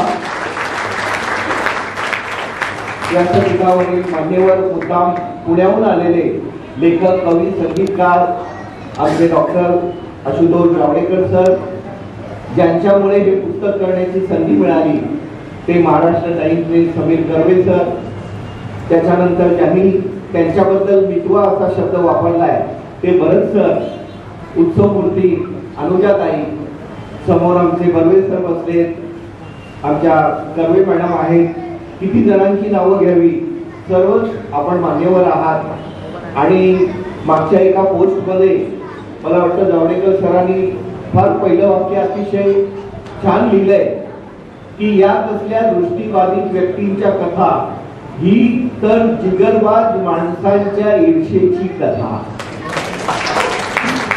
ही तर जिगरबाज माणसांच्या ईर्षेची गाथा. खरं म्हणजे ज्यांच्याबद्दल लिहिलंय आणि ज्यांनी लिहिलंय हे मला कुसुमाग्रजांच्या कवितेतले कोलंबस वाटतात. हजार जीवा तुझ्या गरजू दे, प्रतिध्वनीने त्या सागरा डळमळू दे, तारे विराट वादळ हेलकावू दे, पर्वत पाण्याचे ढळू दे दिशाकोन सारे. आणि शेवटी कुसुमाग्रज म्हणतात, अनंत आमची देयासक्ती, अनंत नाशा किनारा तुला पामर आला. म्हणजे ही सगळी मंडळी समुद्राला सुद्धा पामर ठरवतायत. या सगळ्यांना माझा एक जोरदार सॅल्यूट आहे. कारण कसं लिहिलं जातं, कसं याची प्रोसेस होते हे सगळं तुम्हाला अनुजाताईंनी सांगितलं. पुस्तक समीर सरांशी तर माझे कौटुंबिक संबंध आहेत. त्यांच्या आईचं पुस्तक मी काढलंय, मावशीचं काढलंय आणि ही संधी मला मिळाली. खरं तर मी त्यांना एक वाक्य बोललो की सर हे पुस्तक काढण्याची तुम्ही संधी देत आहे, हेच माझ्यासाठी खूप आहे. कारण हे केवळ दृष्टीबाधित व्यक्तीने लिहिलेलं नाही, तर हे एका प्रकाश यात्रेने लिहिलेलं पुस्तक. कारण प्रकाशाचा अर्थ त्यालाच कळतो जे विजांशी खेळतात, ते जगण्याशी खेळतात, जे संघर्षाशी खेळतात. मी पुढच्या 1.5 मिनिटात थांबणार आहे कारण आपल्याला अध्यक्षांचं भाषण आणि भरत सरांचे 2-3 मिनिटाचे लेख आपल्याला ऐकायचे आहेत. समारोपाकडे येताना त्यांच्या प्रत्येक लेखामध्ये बघा तुम्ही की माणसाला जी जिद्द आहे, त्याच्यामध्ये जी ईर्ष्या आहे, त्याच्या आयुष्यातला जो प्रवास आहे तो प्रवास हा न थकता न थांबता त्याचा प्रवास तो सुरू आहे आणि पुन्हा तो आनंदाने सुरू आहे हे महत्वाचं आहे. सर्व असताना दुःखाच्या डायऱ्या लिहिणारी अनेक माणसं आहेत, पण नियतीने प्रारब्धाने थोडस काही हे विनसलंय समजा पण त्याच्यावरही मात ठेवून नियतीला खडसावून सांगणारी ही माणसं पाहिली की मला समुद्रातले हे दीपस्तंभ वाटतात. बेहतर से बेहतर की तलाश कर, बेहतर से बेहतर की तलाश कर, मिल जाए नदी तो समंदर की तलाश कर, टूट जाते हैं शीशे पत्थरों की चोट से, तोड़ दे पत्थर, ऐसे शीशे की तलाश कर. समीर सरांच्या मार्गदर्शनामुळे तुमच्या हातात एक आरसा ठेवलेला आहे आणि तो आरसा येणाऱ्या सगळ्या अडचणींचे दगड फोडून टाकणार आहे. यापेक्षा आपल्याला काय हवंय? खरं अनेक माणसं इथे आपल्याला मदतीसाठी आलेली आहेत. बघा, इतकं बिझी शेड्यूल असताना सुद्धा आमच्या स्वप्ना नाईक मॅडम आहेत, प्रज्ञा पंडित आहेत, मनीष पंडित आहेत. सगळे मदत आपण काय करू शकतो आम्ही तुमच्यासाठी सांगा, अशी आमची टीम बघा. तुम्ही धावपळ करते इथे सगळी ही इव्हेंट मॅनेजमेंटची समीर सर, आपल्या ठाणा कॉलेजची ही सगळी टीम आहे आणि अतिशय संवेदनशीलतेने जगणारी आमची मुलं इथे मुद्दाम आवर्जून 4 वाजेपर्यंत ते कॉलेजमध्ये होते आणि आता ते मुद्दाम या कार्यक्रमासाठी आलेले आहेत. त्यामुळे अनुजा ताईंच्या पुस्तकाची आमच्या कॉलेजमध्ये खूप जाहिरात झाली आहे. त्यांना बोलवावं लागणार आहे आमच्या कॉलेजमध्ये. आमची ज्योत्स्ना वगैरे म्हणाली की अनुजा ताईंना आपल्या कॉलेजमध्ये गप्पा मारायला बोलवा. म्हणजे जे लिहिलंय त्याच्याबद्दल इतकं आदर वाटतं, कारण त्यांनी अनेक अडचणींवर मात करून लिहिलेला आहे. त्यांनी जे मगाशी सांगितलं, आम्हाला कागद कमी मिळायचे, फार अतिशय हृदयाला स्पर्श करणारं त्यांचं हे. हा सगळा प्रवास तुमच्यापर्यंत पुस्तकात रूपात पोहोचवण्याचं मला भाग्य लाभलं. मी समीर सरांचा अतिशय आभारी आहे, अनुजाताईंचा आभारी आहे. तुमच्यात अनेक लेखक घडलेले आहेत, कोणी कविता लिहित असेल, कथा लिहित असेल, आणि अनुजाताईंनी तर आम्हाला अशी भेट दिली आहे की त्यांनी सांगितलंय, प्रकाशका नुसते पुस्तकं छापू नका, लिहित पण जा. त्यामुळे माझी जबाबदारी वाढलेली आहे. काय समीर सर, तुमचं कौतुक आहे. कशी माणसं तुम्ही अशी शोधता की ज्यांना कळतं की या न लिहिणाऱ्यांना सुद्धा लिहिलं पाहिजे. बघा, ही लहान मुलं पण मस्त मजा करतायत, त्यांचं बालविश्व मस्त एन्जॉय करतायत आणि मोठी माणसंच जास्त मोठी होतात. हे आपल्याला शिकवणारी ही लहान मुलं आहेत. मी पुन्हा एकदा अनुजाताईंचं, त्यांच्या सगळ्या परिवाराचं आणि त्यांना साथ देणाऱ्या त्यांच्या विद्वाचं अभिनंदन करतो आणि इथे थांबतो. मागे पुस्तकं तुमची वाट बघतायत, जाताना आवर्जून विकत घ्या, वाढदिवसाला भेट द्या. तुम्हालाही काही पुस्तकं लागली तर आवर्जून सांगा. धन्यवाद.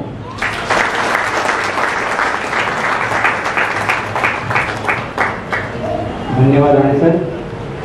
आपल्या सर्वच टीमचं जे काम आहे ते आम्ही अनुभवतो आहोतच. खरोखरच त्यांच्यासाठी जोरदार टाळ्या वाजवूया आपण सगळे. आणि विद्यार्थ्यांनी या प्रक्रियेत सहभागी होणे ही गोष्ट खूप महत्त्वाची आहे, कारण इथूनच वाचक तयार होत असतात. तेव्हा आपण लिहू पण वाचणारही हवे. त्यामुळे या स्वयंसेवक या पद्धतीने जे वाचक तयार होत असतात, हा अनुभव आम्हीही घेतलेला आहे आमच्या कॉलेज वयाच्या काळामध्ये. तर आपण पुढे जाऊया कार्यक्रमामध्ये. यानंतर जे पुस्तक आता प्रकाशित झालेलं आहे त्या पुस्तकातले अगदी 3 तुकडे आपण म्हणू, 3 कवडचे आपले भरत घोडके आता आपणासमोर सादर करणार आहेत आणि त्यानंतर आपण पुढे जाऊया.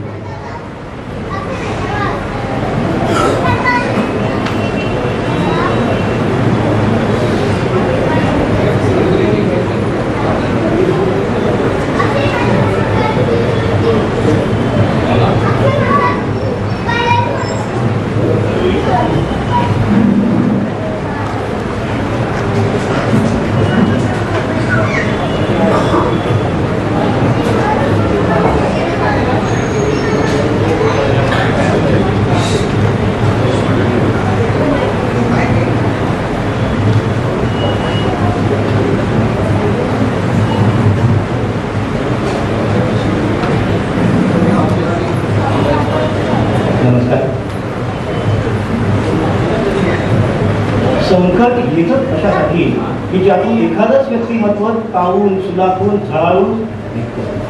10वीच्या वर्षी पूर्ण दृष्टी गमावूनही आपल्या कुटुंबियाच्या साथीने नीट अभ्यास करून अदितीने 92% मिळवले. 10वी नंतर तिने सेंट झेवियर्स महाविद्यालयातून कॉमर्स केलं. खरं तर इंजिनियर बनण्याचं तिचं स्वप्न होतं, पण तिच्या अंधत्वामध्ये तिला विज्ञान शाखेत प्रवेश नाकारला गेला. परंतु गणित विषय घेतला तर 12वी नंतर IT मध्ये आपण काहीतरी निश्चितच करू शकतो असं तिच्या मनाने घेतलं. ठरवलं ते तिनं केलंही. 12वीत ती पहिल्या 3 विद्यार्थ्यांमध्ये होती. अनेक प्रयत्नांनी तिला BSc IT ला मुंबई विद्यापीठात प्रवेश मिळाला. तोपर्यंत XRCDC या संस्थेत ती जॉर्ज या बोलक्या सॉफ्टवेअरच्या मदतीने कम्प्युटर कसा हाताळायचा हे शिकली. मुळातच तंत्रज्ञानाची आवड असल्याने तिने लवकरच यातही नैपुण्य मिळवलं. पण वाटतं तितका हा प्रवास सोपा नव्हता. इतर सगळी पुस्तकं स्कॅन करून ती जॉर्जच्या सहाय्याने वाचता येत असत, पण मॅथ्सचं पुस्तक स्कॅन करणं हे म्हणजे दिव्यच. आईच्या मदतीने अदिती हे पुस्तक तासनतास स्कॅन करून वाचण्यायोग्य बनवायची. 80% वेळ ही प्रक्रिया घ्यायची आणि 20% वेळात ती खरा अभ्यास करायची. प्रत्येक वर्ष रिपीट करावं लागलं तरी चालेल, पण मी IT मध्येच पदवी घेणार असा तिचा निश्चय होता आणि तो तिने अपार मेहनतीने पूर्णही केला. BSc IT मध्ये फायनल वर्षाला अदिती संपूर्ण मुंबई विद्यापीठात 4थी आली.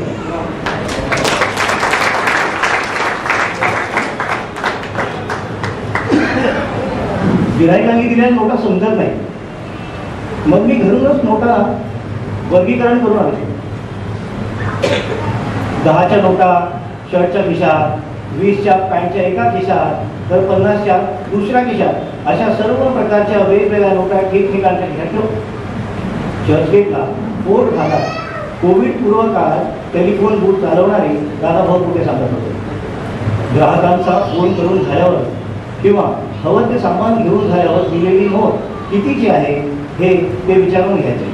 मग त्या खिशातून एक नोट काढून त्याचं माप घेऊन दिलेली नोटीची खात्री करून घ्यायची. यातही धोका होताच.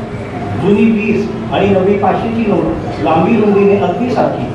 जर एखाद वेळी ही 20ची किंवा 500ची असा संभ्रम निर्माण झाला तर ते ग्राहकाकडून पैसे घ्यायला हात पुढे करण्यापूर्वीच मोठ्याने ओरडून विचारायचे, कितने का नोट दिया है? खडखडीत आवाजात उत्तर ऐकू येईपर्यंत तो प्रश्न विचारत राहायचा आणि इतर ग्राहकांचं लक्ष वेधून घ्यायचं, जेणेकरून जर एखादं गिऱ्हाईक फसवून नोट बदलणार असेल तर तसं करू धरणार नाही. यापेक्षा मोठं आव्हान असायचं अंधफेरीवाल्यांसमोर. ट्रेनमध्ये चालत्या गाडी दुधडी भरून वाळणाऱ्या पुलावर ही मंडळी एकाच वेळी अनेकांशी व्यवहार करत असायची. अनेकदा विक्रेत्यांना दिसत नाही म्हणून त्यांच्या पुढ्यातल्या सामान घेऊन पडणाऱ्यांचा अनुभवही गाठीच्या होताच आहे त्यांच्या. यापैकी 64 वर्षीय सीमा लाडे यांना तुम्ही पैसे कसे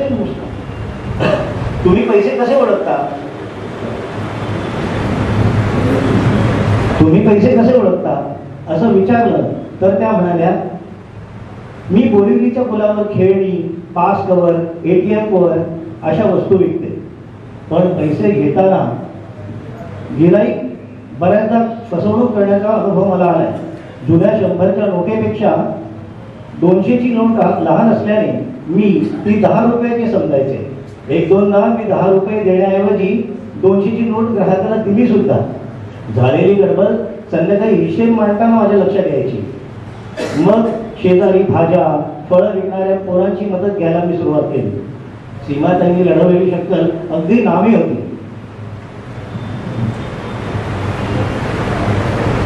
गिरायकांनी कितना हुआ असं विचारलं की त्या रक्कम सांगायच्या. रक्कम 50 पेक्षा जास्तीची असली की त्या सांगायच्या, मेरे पास छोटा नाही आहे, बाजूला भाजीवाला आहे, त्याच्याकडे पैसे द्या आणि उरलेले परत घ्या. त्या विश्वासाने सांगत होत्या. तरी माझ्या मनात चुकार प्रश्न आलाच, ज्यावर विश्वास टाकला तोच अप्रामाणिक निघाला.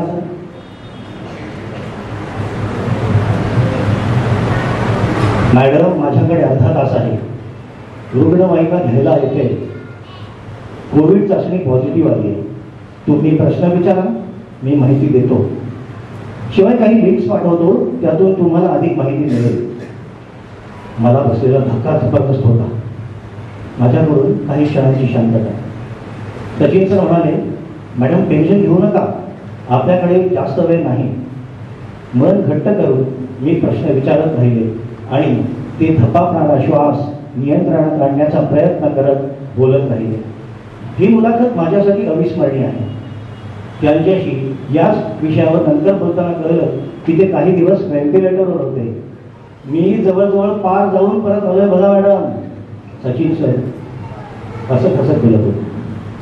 धन्यवाद.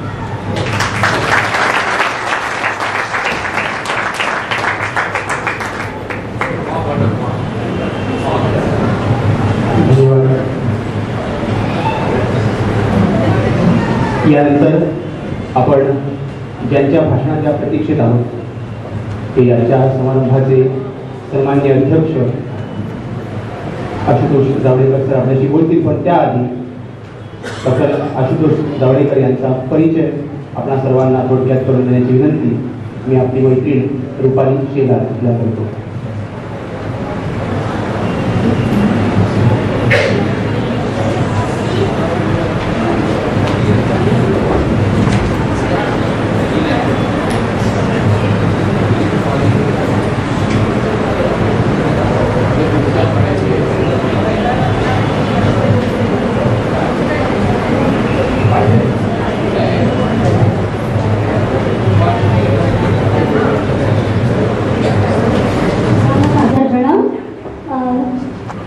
आजच्या कार्यक्रमाचे अध्यक्ष माननीय डॉक्टर आशुतोष जावडेकर सरांचा परिचय करून देण्याचं एक खूप आनंददायक मला करायची संधी म्हणजे परिचय करून देण्याची संधी मला इथे दिली त्याबद्दल मी अनुजाचे सर्वप्रथम मनापासून आभार मानते.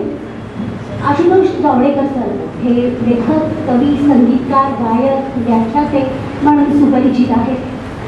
डॉक्टर जावडेकर सरांनी BDS ही दंतवैद्यकीय पदवी घेतली असून सावित्रीबाई फुले पुणे विद्यापीठातून इंग्रजी साहित्यामध्ये प्रथम क्रमांकासह त्यांनी लेखन केलं आहे.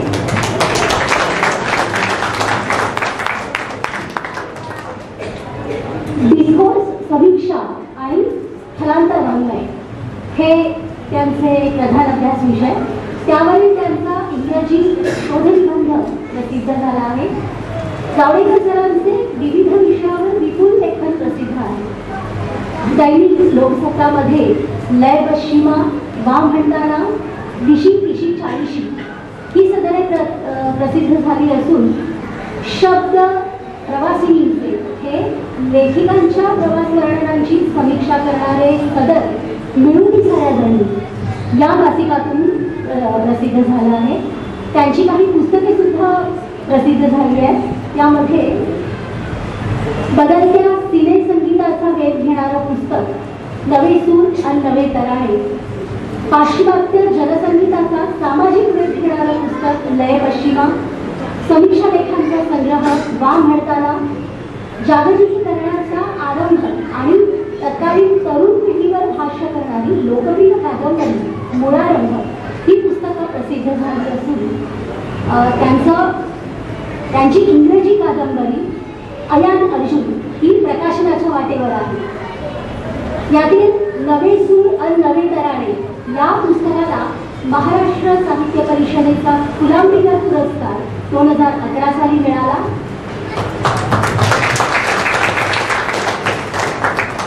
मुळारंभ या कादंबरीला नाशिक सार्वजनिक ग्रंथालयाचा आणि पैज फ्रेंड्स ग्रंथालयाचा सर्वोत्कृष्ट कादंबरी हा पुरस्कार 2014 साली मिळाला. आणि लय पश्चिमा या पुस्तकाला मुंबई साहित्य संघाचा चंद्रगिरी पुरस्कार 2018 साली मिळाला. लय पश्चिमा पुस्तकावर आधारित कार्यक्रमाचे महाराष्ट्रासह दिल्ली, इंदोर, चेन्नई इत्यादी अनेक ठिकाणी बरेच कार्यक्रम झाले. लेखनासोबतच गायक व संगीतकार म्हणून डॉक्टर जावडेकर सरांचे वीर, आस, निर्धार आणि दोघे हे संगीत व्हिडिओ 9X झकास, एबीपी माझा, दैनिक सकाळ इत्यादी माध्यमांद्वारा प्रसिद्ध झाले आहेत. त्यांच्या लय पश्चिमा व इतर साहित्यिक व साहित्यिक कार्यक्रमांचे मराठी आणि इंग्रजी मराठी आणि इंग्रजी देशभर सादरीकरण झाले आहे. डॉक्टर आशुतोष जावडेकर सरांनी व्याख्याते म्हणून मुंबई विद्यापीठ, मधुरा कॉलेज मदुराई, IIS सिमला व शिवाजी विद्यापीठ कोल्हापूर, नेटवर्क फेस्ट मुंबई इत्यादी ठिकाणी इंग्रजीमध्ये साहित्य विषयावर बीज भाषणे दिली आहेत. तसेच 2018 साली साहित्य अकादमीच्या पु ल देशपांडे यांच्यावरील परिसंवादामध्ये पुलंच्या साहित्यावर निर्मितीचा साहित्याशी जोडलेला धागा मांडणारा निबंध सरांनी सादर केला आहे. विदर्भ साहित्य संघ नागपूर इथं इमोजीचे भाषाशास्त्र या विषयावर दीर्घ व्याख्यान दिले आहे.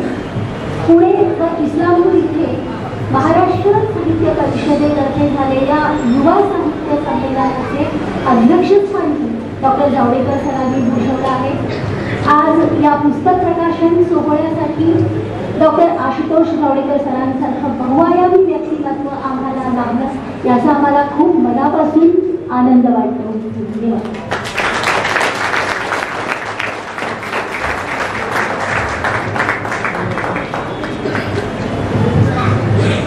धन्यवाद रुपाली. तेव्हा आता आपण जोरदार टाळ्यांनी आमंत्रित करूया आजच्या आपल्या समारंभाचे माननीय अध्यक्ष खास पुण्यावरून या प्रकाशन सोहळ्यासाठी जे पुणे डॉक्टर आशुतोष जावडेकर सर यांना की त्यांनी आपलं अध्यक्ष भाषण आपण सर्वांसोबत ठेवावं.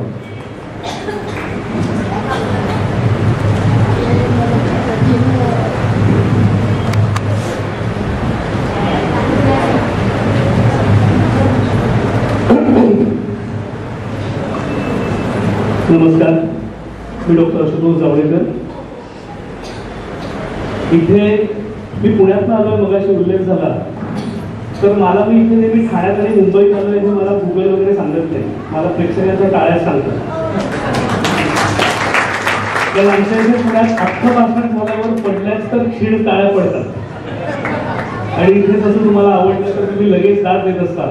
त्यामुळे इथे उपस्थित असलेले आपण असं म्हणूया की काही दृष्टीबाधित पण सगळ्याच्या सगळे जे डोळस प्रेक्षक तुम्ही आहात, कारण आतून जी एक समज लागते करण्याची की ते तुमच्या सगळ्यांकडे असल्याशिवाय मगासपासून मी बघतो की तुम्ही भाषणातल्या इतक्या चांगल्या चांगल्या मुद्द्यांना उचलून धरत होता, तर ही समज ज्यांच्याकडे असते तो माणूस डोळसच असतो.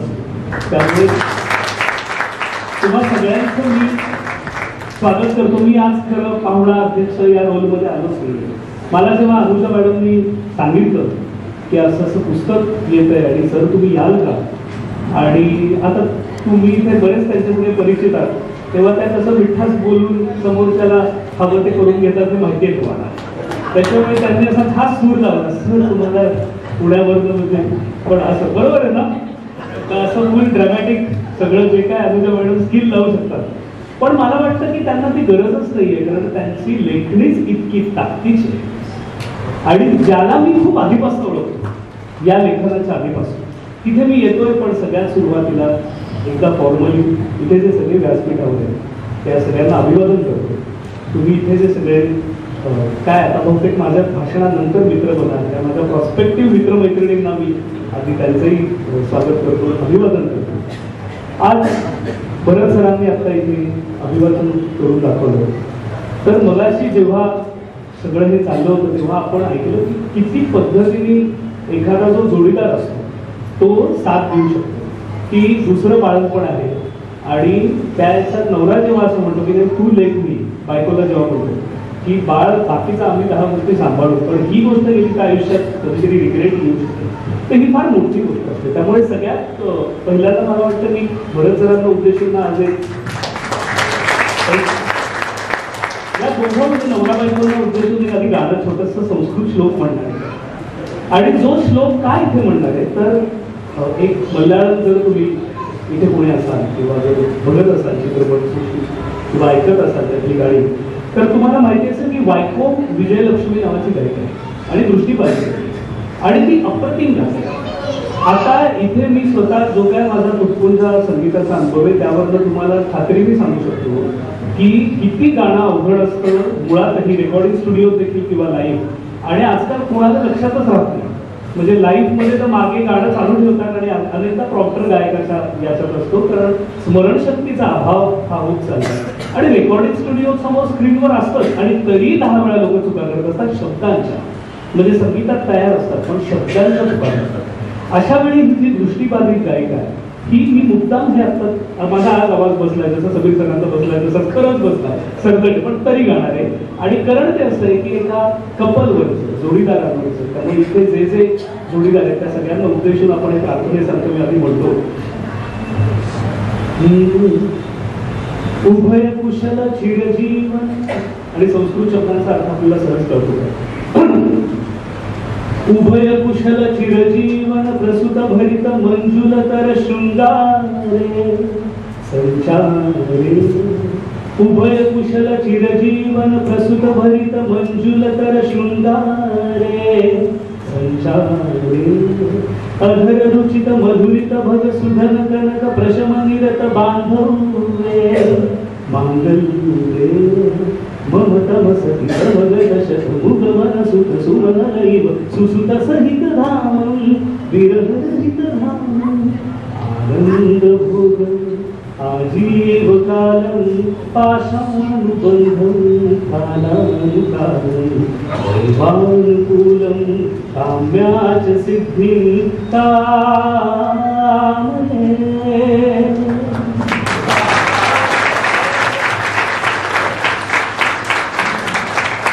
तर अनुजा मॅडम आणि भरत सर तुम्ही असा आनंद उपभोगा. आनंद भोगम आजीव कालम पाशानुबद्धम कालानुकालम.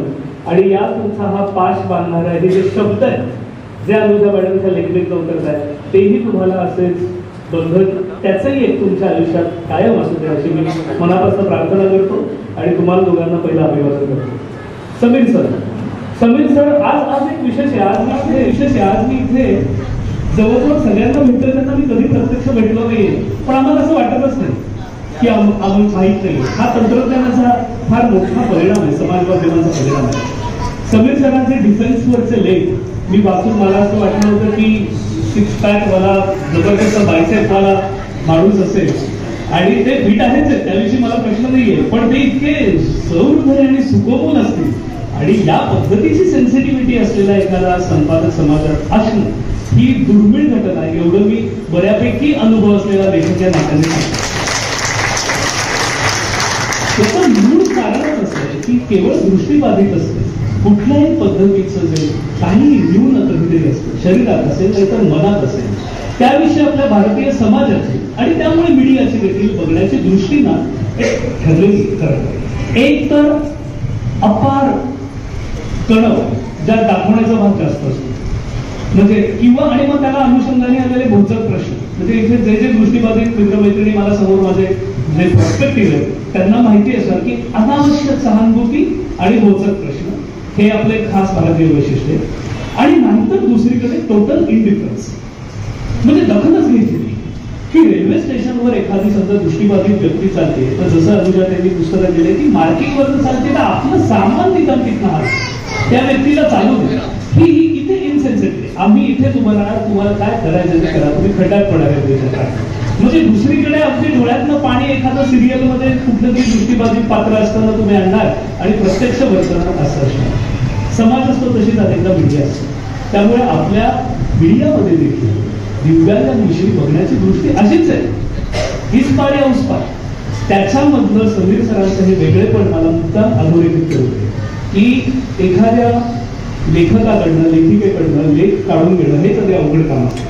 आणि जेव्हा ती लेखिका ही मुळात काही चॅलेंजेसना तिच्या वैयक्तिक आयुष्यात यातलं सामोरं जाते की सर्जरी झाली आहे अवघड त्याच्यातनं काढून घेणं प्रोत्साहित करणं हे त्यांनी फार महत्वाचं काम केलंय. आणि त्याचा परिणाम असा आहे की आज हे लेखन मुळात आधी पहिल्यांदा मठामधलं सगळीकडे आलं आणि मग राणे सर येतात ज्यांची तर माझी समाज माध्यमावर ओळख नाही पण ज्यावेळी मी आत्ता इथे व्यासपीठावर असताना प्रकाशनाच्या अगदी सुरुवातीला इथे जेव्हा पुष्पगुच्छ देत होते तेव्हा संतोष सर उभं राहिले आणि अनुजाताईंना म्हणाले, आता तुम्ही माझा सत्कार करायचा, हळूहळू म्हणाले, तुम्ही असं घ्या. आणि इतकं त्यांनी सांभाळून घेतलं.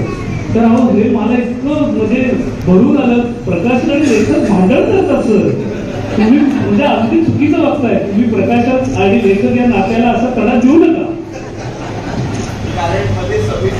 हा हा म्हणजे बघा, धाक असलेला डिझाईनचा माणूस आहे, हे बरोबर आहे. पण राणे सर हे मुळात प्रकाशक नुसते नाही, ते म्हणजे अत्यंत उत्तम अभ्यासक वाचक आहे. आपल्याला त्यांच्या छोट्याशा भाषणावर लक्षात आलं असेल.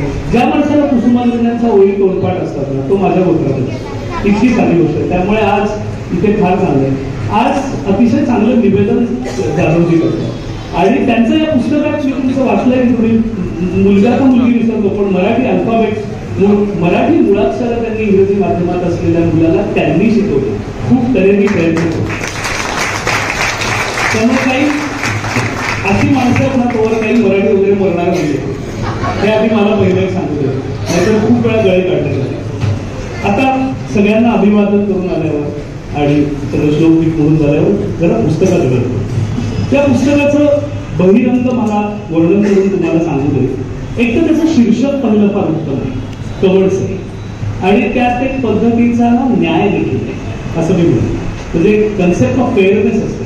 तर एखाद्या दृष्टीबाधित व्यक्तीने कवडसे हे शीर्षक करणं या एक मोठा सामाजिक सोशल देखील जस्टिस मला कुठेतरी आल्यासारखा वाटतो, तो महत्वाचा. आणि त्याच्या इथे मागे एक छान फोटो आहे, ज्यात सई परांजपे आणि अनुजा संखे या दोन उत्साही माणसं छान फुलं घेऊन आहेत. मी सईबाईंना आता 2-3 आठवड्यापूर्वी भेटलो. आता मी सगळी जणांचा फोटो दाखवला. आमच्या पुण्यात एक लॉ कॉलेज रोडच्या इथे आमचे संतोषजी आहेत, ते कॅफेनेशन म्हणून एक चांगलं आहे. आणि पुण्यात खूप लोकांना वेळ असतो, लोकल बिकल नसते गाठायची, तेव्हा तर लोक कॉफी पीत अजून गप्पा मारतात. त्यामुळे मी आणि आमचा स्वप्नील जोशी एक मित्र आहे, तो सई परांजपेंचा PhD करतो, तर तो त्यांना घेऊन आला. आणि 85 वर्षाच्या सई मुळात की जे आपल्याला वाटतच नाही त्यांचा उत्साह होतो. ज्या मार्मिक टिप्पण्या एकंदर साहित्यावर विश्वास सगळा ऐकून त्यांचा जो आहे नव्या पिढीवरचा तोही दाखवतो, ते विलक्षण होतं, प्रेरणादायी. त्यावेळी मला खरंच माहित नव्हतं की आज या पुस्तकाला, अनुजाताईंच्या पुस्तकाला त्यांची प्रस्तावना नाही, तर आमच्या त्याही गप्पा झाल्या असत्या. पण त्यांनी स्पर्शच्या निमित्तानं की त्यांनी का तो चित्रपट केला, कसा केला, आणि त्यांच्या आत्मचरित्रात त्याच्या व्यतिरिक्त अजून काय त्यांना वाटले होते मागेने अनेक सांगितले, जे आता मी वेळाभावी विस्ताराने सांगत नाही. पण एका उत्साही माणसाची दुसऱ्या उत्साही माणसालाही मिळालेली ही फुलंदार आपल्याला इथे मागे दिसते. त्याच्यात खाली प्रसिद्ध अभिनेत्री सिनियर सोनाली कुलकर्णी, तिचं सोनाली माझं तिसरं पुस्तक लय पश्चिम, पुण्यातलं प्रकाशन सोनालीच्या हस्ते झालं होतं, नागपूरमध्ये परिसेंचुरी सरांनी केलं होतं. तर सोनाली ही कशी आहे ते खरं सांगू, अनुजाताई या दोन खूप तडक व्यक्ती होतो. यांच्या तुम्हाला त्या कौतुकाची दाद पुस्तकात पहिल्याच मिळलं म्हणजे फारच आश्चर्याचं आहे खरं तर. कारण त्या अतिशय कडक आणि चोखंदळ चांगल्या अर्थाने असलेल्या दोन व्यक्ती, त्या उगीच कधी देणार नाही दाद एवढं नक्की सांगतो. त्यामुळे अभिनंदन करतो. आणि हे सगळं मुळात छान दिसतंय का आपल्याला, कारण त्याचं मुखपृष्ठ आता इथे मी नाव विसरतो काय प्रभू सर जे आहेत त्यांनी हे अतिशय छान मुखपृष्ठ केलंय आणि संतोष सरांनी त्याची अत्यंत उत्तम निर्मिती केली. आता निर्मिती म्हणलं की मराठीत विशेषण आपण नेहमी जोडतो देखणी, कारण ती देखणीच आहे. तुम्ही आत्ते बघा सगळे प्रकरण फोटो छोटे छोटे पण क्लॅरिटी नाहीतर ती नसते. मी बुकब्रो मध्ये आत्ता नाव सांगत नाही, पण मी युट्यूबवर चालवतो उपक्रम बुकब्रो, त्याच्यात मी एका पुस्तकाच्या सगळ्या व्हिडिओवर फार टीका केली होती, कधी करत नाही, कारण खरंच गरज होती, एका मोठ्या प्रकाशन मुलाचं. पण इथे असं मला जाणवलं की छोटे असले तरी फोटोची क्लॅरिटी केलेली आहे, शीर्षक नीट आहे, मांडणी नीट आहे, प्रस्तावना आणि यांचं आणि लेखांचं प्रपोर्शन नाहीये. या सगळ्यामध्ये एक प्रकाशकाची दृष्टी आणि अनुभव दोन्ही लागतो, जो मला वाटतं संतोष सरांनी इथे फार उत्तमरित्या प्रत्यय आपल्याला दिला. आणि ते जे देखणं ऍडजेक्टिव्ह आपण कायम वापरतो ते आपल्याला बदलायला लागेल असं मला आता काय वाटलं माहिती. प्रकाशन झालं आणि अनुजाताई इथे बसल्या होत्या, त्यांनी असं पुस्तक उघडलं आता माझ्यासमोर, काही जणांनी पाहिली असेल ती कृती, आणि त्यांनी असं म्हणून वास त्याचा छान. त्यामुळे जी निर्मिती असते ना ती सुगंधित देखील असू शकते, ती फक्त देखील आपल्याला आणि मला वाटतं हे संतोष सरांनाही आज छान वाटेल की एक पुस्तके ते देखणं तर ते नेहमीच करत असतील माझी खात्री, पण त्यांनी सुगर्षित निर्मिती केली आणि ते आपण सगळे क्या बात क्या. तर या सगळ्या बॅकग्राऊंडवर बहिरंगाकडे बघितल्यानंतर थोडंसं अंतरंगाकडे येतो. मला माहिती आहे तुम्हाला काहींना लोकल काढायचं असेल, थोडं पटकन बोलतो, पण 25 कवर्ड्स आहेत आणि तुम्ही कुठल्याही कवर्डसेट जाऊन उचलू शकता, तो आधी बघू शकता. आदिती शहा म्हणून आहेत पहिलं प्रकरणात जे आहे त्या दृष्टीबाधित असूनही मायक्रोसॉफ्ट सारख्या मोठ्या कंपनीत सिनियर रिसर्च. नंदिता धुपे वकील आहेत किंवा सचिन चव्हाण ज्यांचा आता व्हेंटिलेटरवरचा पार्ट वाचला होता. वकिली क्षेत्रामध्ये तर किती अवघड असतं लिंग्विस्टिक रजिस्टर असतं, ते दृष्टीबाधित असताना तुम्ही कोर्टात केस लढवता हे फार. किशोर गोहिल यांची व्यावसायिकता. मावशी म्हणून नावाचं एक छान प्रकरण आहे की जे अमराठी अंधविकरांचं मराठीत आहे असं आपण याला म्हणू शकतो. आणि मला वाटतं मुंबईने नेहमी बहुभाषिकता स्वीकारली, त्यामुळे हे प्रकरण मुंबईतच लेखिका देऊ शकतो, तसं ते लिहिलं ते छान. क्रीडा विश्वावर मला वाटतं 2-3 प्रकरणात वेगवेगळे उल्लेख आहेत. एक भाग्यश्री जाधव त्यांनी टोकियो पॅरालिम्पिक्स त्यात भाग घेतला होता आणि अजूनही आहेत. कलेचे देखील आहेत, नाटकांचे असतील, संगीताचे असतील. पण मला विशेष त्यात एक वाटलं क्रीडावर, म्हणजे खरं क्रीडा असं म्हणता नाही, पण गोविंदा ही जी इथली मुंबईची विशेष खासियत आहे, तो गोविंदा पथक जे अंधविकरांचं आहे त्याच्यावर एक अख्खा लेख आहे आणि जो मला खूप इंटरेस्टिंग वाटला. म्हणजे तुम्हाला सगळ्यांना माहिती असेल कदाचित किंवा नसेल, पण मी म्हणजे डॉक्टरही असलेली एक पटकन तुम्हाला मेडिकल इन्फो देतो. जो आपला बॅलन्स असतो जो गोविंदासाठी लागतो तो डोळे देत नाही, तो मिडल इयर देतो. आपल्या कानामध्ये जे 3 कान आहेत, बाहेरचा, मधला आणि आतला, त्यातला मधला कान हा शरीराचा बॅलन्स देतात. त्यामुळे जर तुम्हाला वाटत असेल की गोविंदा म्हणजे वर चढताना तो खाली दृष्टी अंदाज घेतोय आणि म्हणून तो बॅलन्स करतोय, असं नसतं गणित. ते वेगळंच आहे असं आहे आणि ते मधल्या कानाची ती बॅलन्सची क्षमता असते. त्यामुळे हायटन मुळातही एखादा जर काही अवयव काही कारणाने कमी काम करत असेल तर त्याचे बाकी सगळी जी इंद्रिय असतात ना ती जास्त काम करतात. हा शरीराचा एक निसर्गाने न्याय करून द्यायचा तो एक प्रयत्न केला असं मला वाटतं. तर ते बहुतेक इथे होत असणार असं मला वाटतं. पाली भाषेचे जे विभाग प्रमुख आहेत, एचओडी आहेत महेश देवकर, त्यांचं एक सगळं वेगळं जग आहे आणि ती भाषा खूप वेगळी आहे. म्हणजे पाली भाषेचं यात मला विशेष वाटतं की त्याचे रिसोर्सेस किती प्रमाणात म्हणजे दृष्टीबाधितांसाठी असलेल्या सॉफ्टवेअरवर आले असतील किंवा ब्रेलमध्ये आले असतील मला कमी वाटतं. म्हणजे संस्कृतचेही असतील पण पालीचे जरा अवघड वाटतात. मग एक मला फार आवडतं त्याच्यात मॅप कॅन्टीन मध्ये वनिता हरिया आणि अंजली जमाल अशी त्यांची नावं आहेत की केटरिंगचा समजा व्यवसाय एखादी दृष्टीबाधित व्यक्ती करत असेल किंवा तसंही मुळात घरात जेव्हा स्वयंपाक करत असतो तेव्हा किती चॅलेंजेस येऊ शकतात असं मी एक दिवस सहज विचार केला आणि मला धडकीच नव्हती की सगळं दिसत असूनही 10 वेळेला दूध उतू आपण घरी जाताना बघतो. आता मला दूध उतू जाणं हे थोडं प्रेमभंगासारखं वाटतं, ते तुमच्या हातात असतं, ते जाऊ द्या. दृष्टी काय तुमची आहे काही मोठं नाही, ते जाणार असतं ना त्या दिवशी जातं, सगळं आपल्याला पुसून घ्यायला लागतं आणि राहणार असतं तेव्हा ते छान ती वरपर्यंत येऊन ती आपण बरोबर कुठेतरी बॉलवर असतं तरी आपण येऊन गॅस घेऊ शकतो. पण नुसतं आवाज आणि गंध या 2 संवेदनांवर स्वयंपाक करणं हे कौशल्याचंच पुस्तक नाहीये. हे कधी कधी म्हणजे अवघड अशासाठी की अग्नी संपर्क आहे, आग लागण्याचा धोका, म्हणजे तुम्हाला चटका बसण्याचा धोका.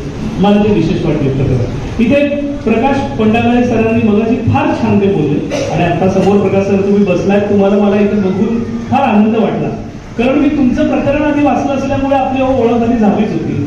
हा वाचक आणि लेखकाचा अनुबंध असतो की जेव्हा तुम्ही वाचलेलं असतं तेव्हा ती माणसं तुमच्या नेणीवेत गेलेली असतात, ती भेटत न भेटत. आणि आज इथे प्रकाश सर छान समोर बसले. फेरीवाल्या आणि एकंदरीत सगळ्या दृष्टीबाधित मित्रांसाठी ते सहली मुळात आयोजित करतात. हेच आणि इतकं वैशिष्ट्यपूर्ण कारण आपल्याला उगीच असं कधी कधी वाटत असतं की काय सहली कसं हे करत असतील काय करत असतील. तर मला असं नेहमी वाटतं की मी लोकप्रवाहामध्ये अनुजा ताईंचा पहिला लेख जो असला तो प्रवासावरचा, त्या कोकण प्रवासाला गणपतीपुळ्याला गेलात का तुम्ही बहुतेक अनुजा ताई?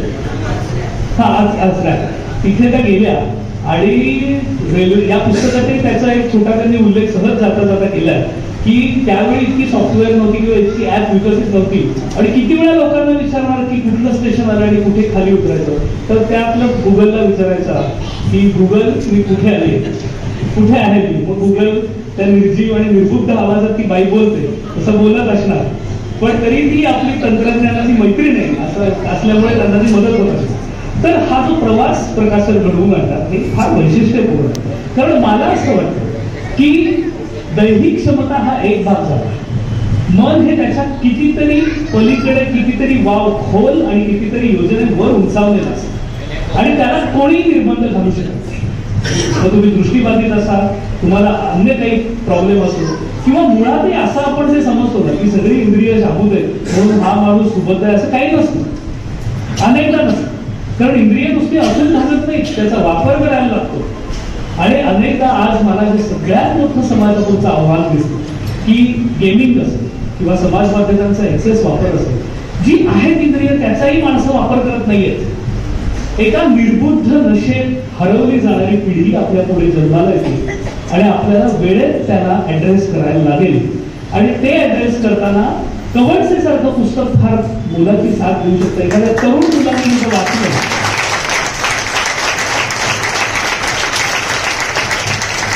एखाद्या तरुण दिवस रात्र कुठला तरी निर्बुद्ध हिंसेचा गेम खेळणाऱ्या मुलाने हे पुस्तक किंवा एखादा लेख जरी वाचला आणि त्याच्या डोळ्यात एक क्षण पाणी आलं आणि त्याला लाज वाटली की आपल्याला सगळी इंद्रिय असून आपण त्याचा वापरच करत नाही, तरी हे पुस्तक फार मोठं यशस्वी झालं असं म्हणतो.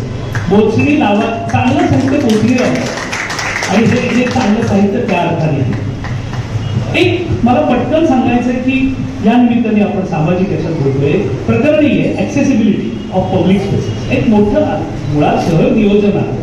दिव्यांगाचा आपल्या इथे विचार अनेकदा झालेलाच नाही आणि परदेशात खूप झालं असं मला वाटतं. म्हणजे परदेशात सगळं चांगलं असं म्हणत नाही, पण हे चांगलं आहे परदेशात. तर आपल्या इथे ऍक्सेसिबिलिटी जी आहे त्याच्याविषयी त्या लेखांमध्ये तर अनेक अनुजाताईंनी इन्स्टन्सेस दिले, पण मला असं त्यात मुख्य साधं वाटतं की ऍक्सेसिबिलिटी नसताना देखील ज्या पद्धतीची ना भारतीय एक माइंडसेटमध्ये मुळात असलेली जिगर आहे ना, ती आजही मला इथे मी मगाशी आल्यापासून सगळ्या माझ्या दृष्टीबाधित मित्रमैत्रिणींमध्ये दिसते.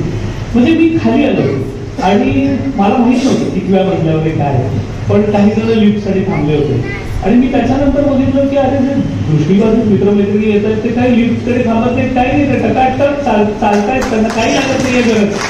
आणि तुम्ही इथे सगळे मस्त येऊन बसलाय आणि इतकी छान दाद देतात. त्यामुळे पण त्याच वेळी काही अडचणी येतात आणि पूर्वीच्या मला वाटतं तुमच्या अधिक 3-4 पिढ्यांमध्ये जास्त येत असतील. त्यावर अनुजाताईंनी फार चांगलं लिहिलंय की तांत्रिक प्रगती काय झाली. नजरिया नावाचं प्रकरण की म्हणजे स्पीच टू टेक्स्ट आपल्याला सगळं माहिती असतं, पण मुळात एक आर्थिक व्यवहार देखील असतात, त्याच्यासाठी काय ऍप आले. किंवा मला फार छान वाटलं की कपडे आणि रंगसंगती ही अडचण असू शकते दृष्टीबाधितांसाठी, तर त्याला ऍप आहे, त्यांनी लिहिलंय पुस्तकामध्ये की जे ऍप तुम्हाला सांगतं की काय कपडा आहे. म्हणजे अखेर काही ठिकाणी तुम्हाला लागेल एखादी मदत, पण मुळात हे ऍप आल्यामुळे 70 ते 80% मदत त्यांना सर्वत्र झाली. आणि मला मुख्य असं वाटतं की आता कुठलाही दृष्टीबाधित माणूस आता मोबाईल हातात असेल तर हरवूच शकत, ही मला फार मोठी उपलब्धी वाटली तंत्रज्ञानाची. त्यामुळे उत्सुक जे तंत्रज्ञानाला नावं ठेवतात त्यांनी ही देखील बाजू करणं गरजेचं आहे की त्यांनी अनेकांचं जगणं हे अतिशय सुकर झालंय आणि त्यांना नवी उपलब्धी प्राप्त करून दिली आहे त्यांची स्वप्न साकार करण्यासाठी. या पुस्तकाच्या थोडक्यात शेवटचे 2-3 मुद्दे, भाषाशैली आणि ताकद याच्यावर मला बोलतो. का मला हे पुस्तक आवडलं, म्हणजे फक्त विषय किंवा त्यातली जी प्रकरणं आहेत ती जी त्याच्या व्यक्ती आहेत त्यांचं फक्त म्हणून महत्व तर आहेच आहे, पण मुळात एक लेखकाकडे ना एक स्वतःची शैली लागते आणि शैलीमध्ये त्याची जीवनदृष्टी असते, नुसता तो शाब्दिक फुलोरा नसतो. तर अनुजाताईंच्या याच्यात काय माहितीये मी तुम्हाला सांगतो, सहजता आहे, सोपेपण आहे, जिव्हाळा आहे. तुम्ही आत्ताही त्यांचं भाषण बघा तर त्यांनी सगळं झाल्याने एकदम आल्या आणि बावऱ्या झाल्याने मला म्हणाल्या पुढच्या पानावर मी तुमच्याविषयी असं लिहिलं होतं, मी बोलायचंच राहून गेलो. म्हटलं बरं झालं, लेखकाने आधी पुस्तकाविषयी बोलव. पुस्तक हे आज मेन हिरो आहे. आज ना त्या हिरो आहेत, ना मी, ना समीर सर, ना संतोष, हे हिरो आहे. आणि इथे सगळे तुम्ही पुन्हा एकदा सांगतो, पुण्यात नाही ठाण्यात तुम्ही बाहेर भरभरून याचं प्रतीक विकत घ्या. विक्री ही फार महत्वाची असते एखाद्या लेखकासाठी, प्रकाशकासाठी. तर सहजता आहे, सोपेपणा आहे, शब्दशैलीत जिव्हाळा आणि सगळ्यात महत्वाचं अनुजा संख्येचं वैशिष्ट्य म्हणजे बारकावे टिपण्याचं कसं देतात. एखादी छोटी गोष्ट असते पण त्या सहज सहज सहज बारकावे टिपतात आणि म्हणजे टोक काय त्या शैलीतलं. तर त्यांना ना मी असं मला पर्सनली माहीत नाही आहे, मी आज पहिल्यांदा भेटतो आणि लेखन वाचलंय त्यांचं, सोशल मीडियावर वाचलं, पण लेखनातही आपल्याला माणूस कळतो. तर सगळ्यात मोठी त्यांची मला ॲसेट अशी कळते की त्यांना ना चांगली समानधर्मी माणसं जोडण्याची एक शुभंकर जाणीव या स्त्रीच्या ही कमी करण्याचा. माणसं हुशार असतात पण माणसं एकल कोणती असतात. माणसं हुशार असतात पण माणसं स्वार्थी असतात, त्यांना शेअर करायचं नसतं. तर या हुशार आहेत आणि यांना त्यांचा आनंद आणि दुःखही दुसऱ्यांकडे मांडायचं आहे आणि दुसऱ्यांचंही ऐकून घेण्याची या बुद्धिमान कर्तव्य स्त्रीची क्षमता आहे. हे अनेक मोठ्या चांगल्या लेखक लेखिकांमध्येही आपल्याला दिसत नाही, जे मला इथे दिसत. त्यामुळे तिथून बोलून शेवटच्या एका मुद्द्यावर येतो. मी एकदा कधीतरी आमचं चॅट जेव्हा झाले होते तर मला का फोन झाला ना आपला त्यावेळी, तर एकदा काय झालं, त्या मला म्हणाल्या की सर तुम्ही किती छान लिहिले, काहीतरी माझ्या याच्यावर त्या बोलत होते. पण त्यांनी मला सांगितलं की सर आम्हाला बाकी कळतं, वारा काय हे कळतो, माती काय हे कळते, कारण स्पर्शाने कळणाऱ्या गोष्टी कळतातच. चिखल काय कळतो, त्यांनी त्यांच्या प्रवास वर्णनात प्रत्येकाने वर्णन केलेले लाटा कशा असतात याच त्याच कोकण दिला. पण त्या मला म्हणाल्या आम्हाला आभाळ कळत नाही आणि आम्हाला आकाश काय ते कळत नाही. आता मला फार एकदम असं झालं की अरे हो यार. तर मी म्हणलं कमाल असतो तू लेखक निदान तुला तरी शब्दांची मदत घेऊन समजावून सांगताना पाहिजे काय आहे. मग मी खूप विचारलं की काय कसं सांगतो की आभाळ काय असतं, म्हणजे पाऊस नाही कळणार पण आभाळ काय असतं, ढग पडून आलेला आभाळ काय. मग मी त्यांना असं सांगितलं की एखादा उशी समजा फुटली आणि त्याच्या बाहेर कसा कापूस आला तर त्याला कसा एक उंचवता येतो, पण त्या कापसाचं टेक्स्चर एक लक्षात. किंवा समजा परातीवरती असा पिठाचे तुकडे राहिले, सलग नाहीये, मोठा गोळा नाहीये परातीवर, पण असे 2-3 आहेत, तर तुम्ही असा हात जर फिरवला तर त्यावर कसं उंच सकल वाटतं, तसे ते ढगांचे पुंजके कापसाच्या सारख्या वाटणारे आकाश जे एक पोकळा कॅनव्हास आहे मोकळा त्याच्या आत असतं. आणि मग मला असं वाटतं की निदान काही प्रमाणात त्याला आभाळ समजायचं. पण तरी पहिला प्रश्न राहिला की आकाश म्हणजे काय, आकाशाची पोकळी म्हणजे काय. तर काल योगायोगा मी कधी कधी सगळे पूर्वसंचित असतात. आज मला इथे येणं हे माझं भाग्य आहे. माझी दृष्टी साफ करायला लावणारं आणि माझ्या नशिबात असलेलं हे फार मोठं संचित झालं की मला या कार्यक्रमाचं निमंत्रण मिळतं, मला नवी नजर मिळतं. तर काल योगायोगाने असं पूर्वसंचित असल्यासारखं आमच्या स्नेही आहेत डॉक्टर मृदुला पाटील म्हणून अतिशय मोठ्या आपल्याला प्रतिष्ठित पुण्यात नेतृत्व करतात. तर काल मॅडम त्यांच्या आईला घेऊन माझ्या दवाखान्यात आल्या, तर मी त्यांना सहज सांगितलं असा कार्यक्रम आहे आणि त्यांना मी हे सांगत होतो.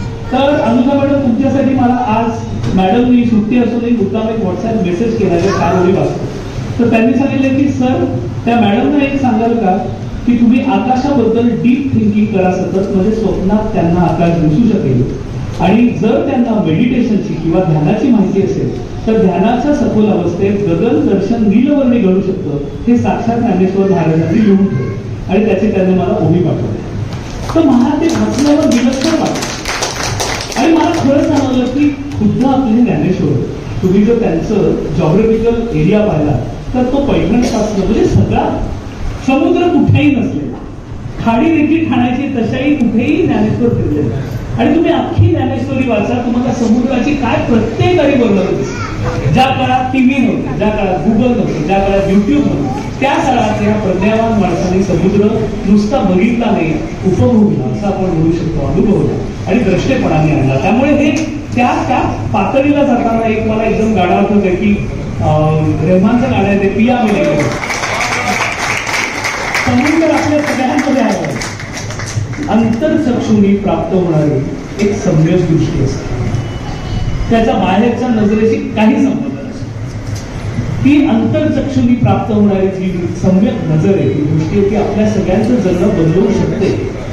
आपल्याला हे बुद्धीला अनेकदा माहिती असतं, पण अनेक प्रलोभनं येतात वाटतं किंवा थकतो आपल्या आयुष्यात आणि आपल्याला तिथवर जाता येत नाही.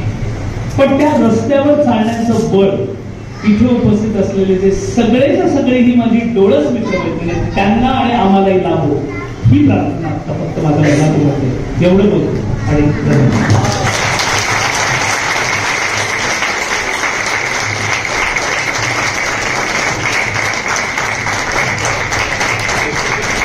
खूप मनापासून धन्यवाद डॉक्टर जावडेकर सर. जोरदार आपण जावडेकर सर. एक अध्यक्षीय भाषण त्यांनी केलं आणि संपूर्ण कार्यक्रमाचा आणि पुस्तकाचा जो काही आढावा त्यांच्या उभवत्या शैलीत सरांनी घेतला तो खरोखरच खूप महत्त्वाचा होता. कार्यक्रम संपलेला नाहीये, अध्यक्षीय भाषण झालेलं असलं तरीही. तेव्हा कृपया आपण सर्वांनी इथे थांबूया. जावडेकर सरांना विनंती आहे की 1-2 मिनिटं अजून आपण आम्हाला सहन करावं. तर जावडेकर सरांनी ज्यांचा उल्लेख केला, सावित्रीबाई फुले पुणे विद्यापीठाच्या पाली विभागाचे विभाग प्रमुख डॉक्टर महेश देवकर सर या सभागृहात उपस्थित आहेत. मी त्यांना विनंती करतो की त्यांनी मंचावर यायचं. आपणा इथे सभागृहात बसलेल्या बहुतेकांना हे माहिती आहे की अनुजा मठातून लिहिण्याआधी किंवा मनातलं लिहिण्याआधी स्पर्शज्ञांमध्ये लिहित असतानाच्या काळात साहित्य जागरच्या माध्यमातून अनेक उपक्रम राबवत होती. अनेक मुलाखती ज्या सई परांजपे यांची प्रस्तावना आज या पुस्तकाला लाभलेली आहे त्या सईतांची अत्यंत उत्कृष्ट मुलाखत अनुजाने साहित्य जागरच्या जागतिक श्राव्य दिवाळीसाठी घेतलेली आहे. तेव्हा साहित्य जागरचं अनुजाच्या साहित्यिक वाटचालीतलं जे स्थान आहे ते निश्चितच महत्वाचं आहे, हे ती नाकारणार नाही. आणि आज आपल्यातल्या एका आपल्या मैत्रिणीचं, आपल्या लेखिकेचं एक पुस्तक प्रकाशित होत आहे. ही गोष्ट समस्त महाराष्ट्रातल्या लिहिणाऱ्या वाचणाऱ्या अंध जनतेसाठी आणि साहित्य जागरसाठी विशेष अभिमानाची अशी गोष्ट आहे. आणि म्हणून साहित्य जागरच्या वतीने डॉक्टर महेश देवकर यांच्या विद्याविभूषण अशा हातांनी आपण अनुजाचा एक सत्कार करणार आहोत. आणि नंतर या सत्काराच्या निमित्ताने आपलं मनोगत डॉक्टर महेश देवकर सर आपल्या सर्वांसमोर ठेवतील. मी देवकर सरांना विनंती करतो की त्यांनी आपणा सगळ्यांच्या वतीने, या सभागृहाच्या वतीने, साहित्य जागरच्या वतीने अनुजाचा सप्रेम सत्कार करावा.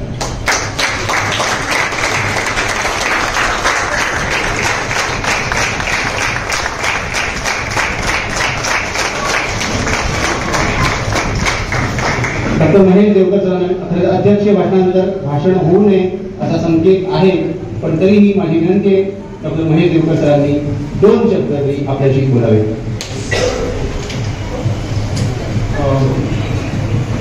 नमस्कार. इथे आमच्यावर उपस्थित असलेले सर्व मान्यवर, जावडेकर सर, कर्वे सर, राणेजी आणि आजची उत्सवमूर्ती अनुजा आणि आपण सर्व मित्रमंडळी. हर्षद म्हणाला त्या अगदी खरं आहे की अध्यक्ष भाषणानंतर खरं तर काही बोलू नये. खास करून अध्यक्ष भाषण जेव्हा एवढं बहारीचं झालं तर त्याच्यानंतर तर जरूरच बोलू नये. पण एक औपचारिकतेचा भाग आणि थोडंसं मनोगत जे आपल्या सर्वांचं मनोगत म्हणून मी इथे मांडू इच्छितो. मगाशी आपल्या आधीच्या कार्यक्रमामध्ये प्रकाश मी आपल्याला सांगितलं की किती महत्त्वाचं असतं संधी मिळणं योग्य वेळी. आणि त्यासाठी ज्या काही सगळी जी पार्श्वभूमी आहे ती अनुजानेही आपल्या भाषणामध्ये खूप उत्तम मांडली की किती लोकांचे हात या सगळ्या प्रवासामध्ये तिला मिळाले आणि त्यामुळे तिथवर येऊन पोहोचली. तर ह्या सर्वांचे हात मिळाले ती अगदी खरी गोष्ट आहे. पण त्या संधीचं सोनं करण्याची जी काही क्षमता आहे ते श्रेय फक्त आणि फक्त अनुजाचंच आहे. आणि मला असं वाटतं त्यामुळे आज तिचं कौतुक आपण अगदी जरूर सर्वांनी करायला पाहिजे.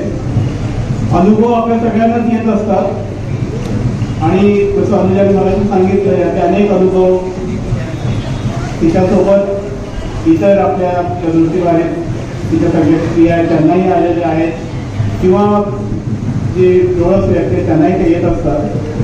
पण त्या अनुभवाचं साहित्य करण्याची क्षमता ही काही लोकांमध्ये असते. सगळ्यांचं सगळ्यांची क्षमता असत नाही.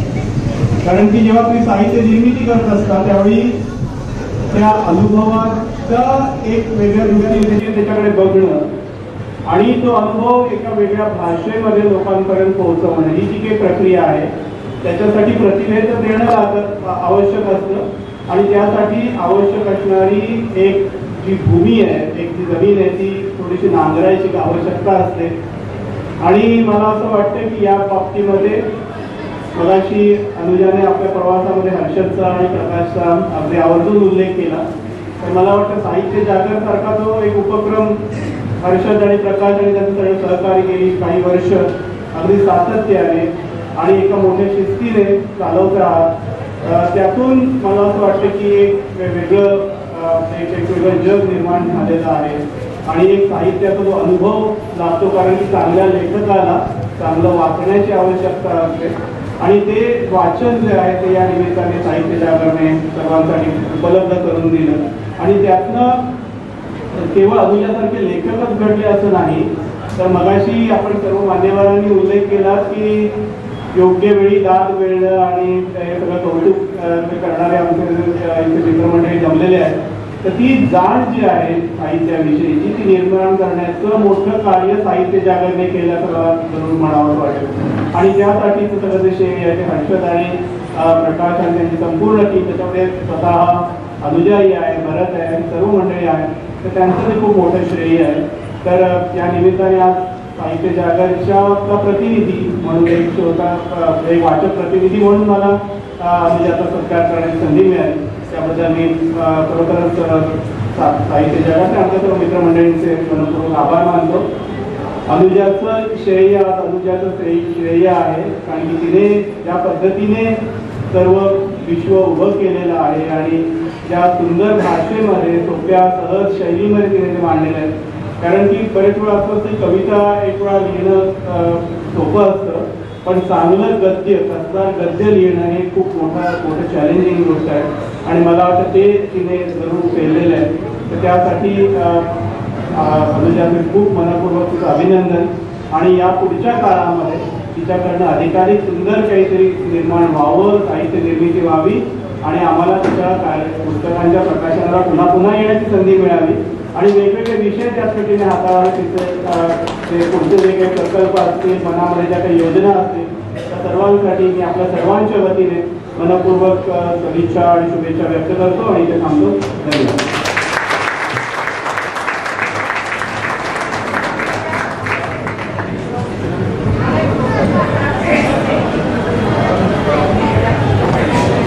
यानंतर या सभागृहामध्ये एक प्रसिद्ध उद्योजिका स्वप्ना नाईक उपस्थित आहेत. त्यांना विनंती आहे की त्यांनी मंचावर यायचं आहे. आपण आता थोड्याच वेळात हा कार्यक्रम संपणार आहे. आपण आतापर्यंत अतिशय उत्तम सहकार्य केलेलं आहे. अजून काही काळ, काही 2-1 मिनिटं आपण थांबायचं आहे. अल्पोपहाराचं वाटप होत आहे, त्यासाठी आपण आनंद घ्यायचा आहे. आणि दुसरीकडे हे जे नवीन प्रकाशित झालेलं पुस्तक आहे ते त्याची मूळ किंमत 200 रुपये आहे, पण आज प्रकाशनाच्या दिवशी ते 300 रुपयापर्यंत होत आहे. स्वप्नाताईचा सत्कार होतो आहे आशुतोष जावडेकरांच्या हस्ते. 150 रुपयात ते उपलब्ध आहे, तर सर्वांनी नक्की ते खरेदी करायचे आहे. हा जो क्षण असतो आपल्या जवळच्या, आपल्या नात्यातल्या, आपल्या परिसरातल्या व्यक्तीचं काहीतरी एक चांगलं काम फळाला येत आहे, एखादं पुस्तक प्रकाशित, कुठलीही घटना घडते, त्यावेळी अनेकांच्या भावना त्याच्याशी जोडलेल्या असतात. या सभागृहामध्ये ठाणे वंजारी संघटनेचे किंवा पालघर तालुका संघटनेचे काही पदाधिकारी उपस्थित आहेत आणि त्यांना अनुजाचा एक घरगुती सत्कार या निमित्ताने करायचा आहे. तर त्यांना विनंती आहे की त्यांनी मंचावर येऊन हा सत्कार करावा.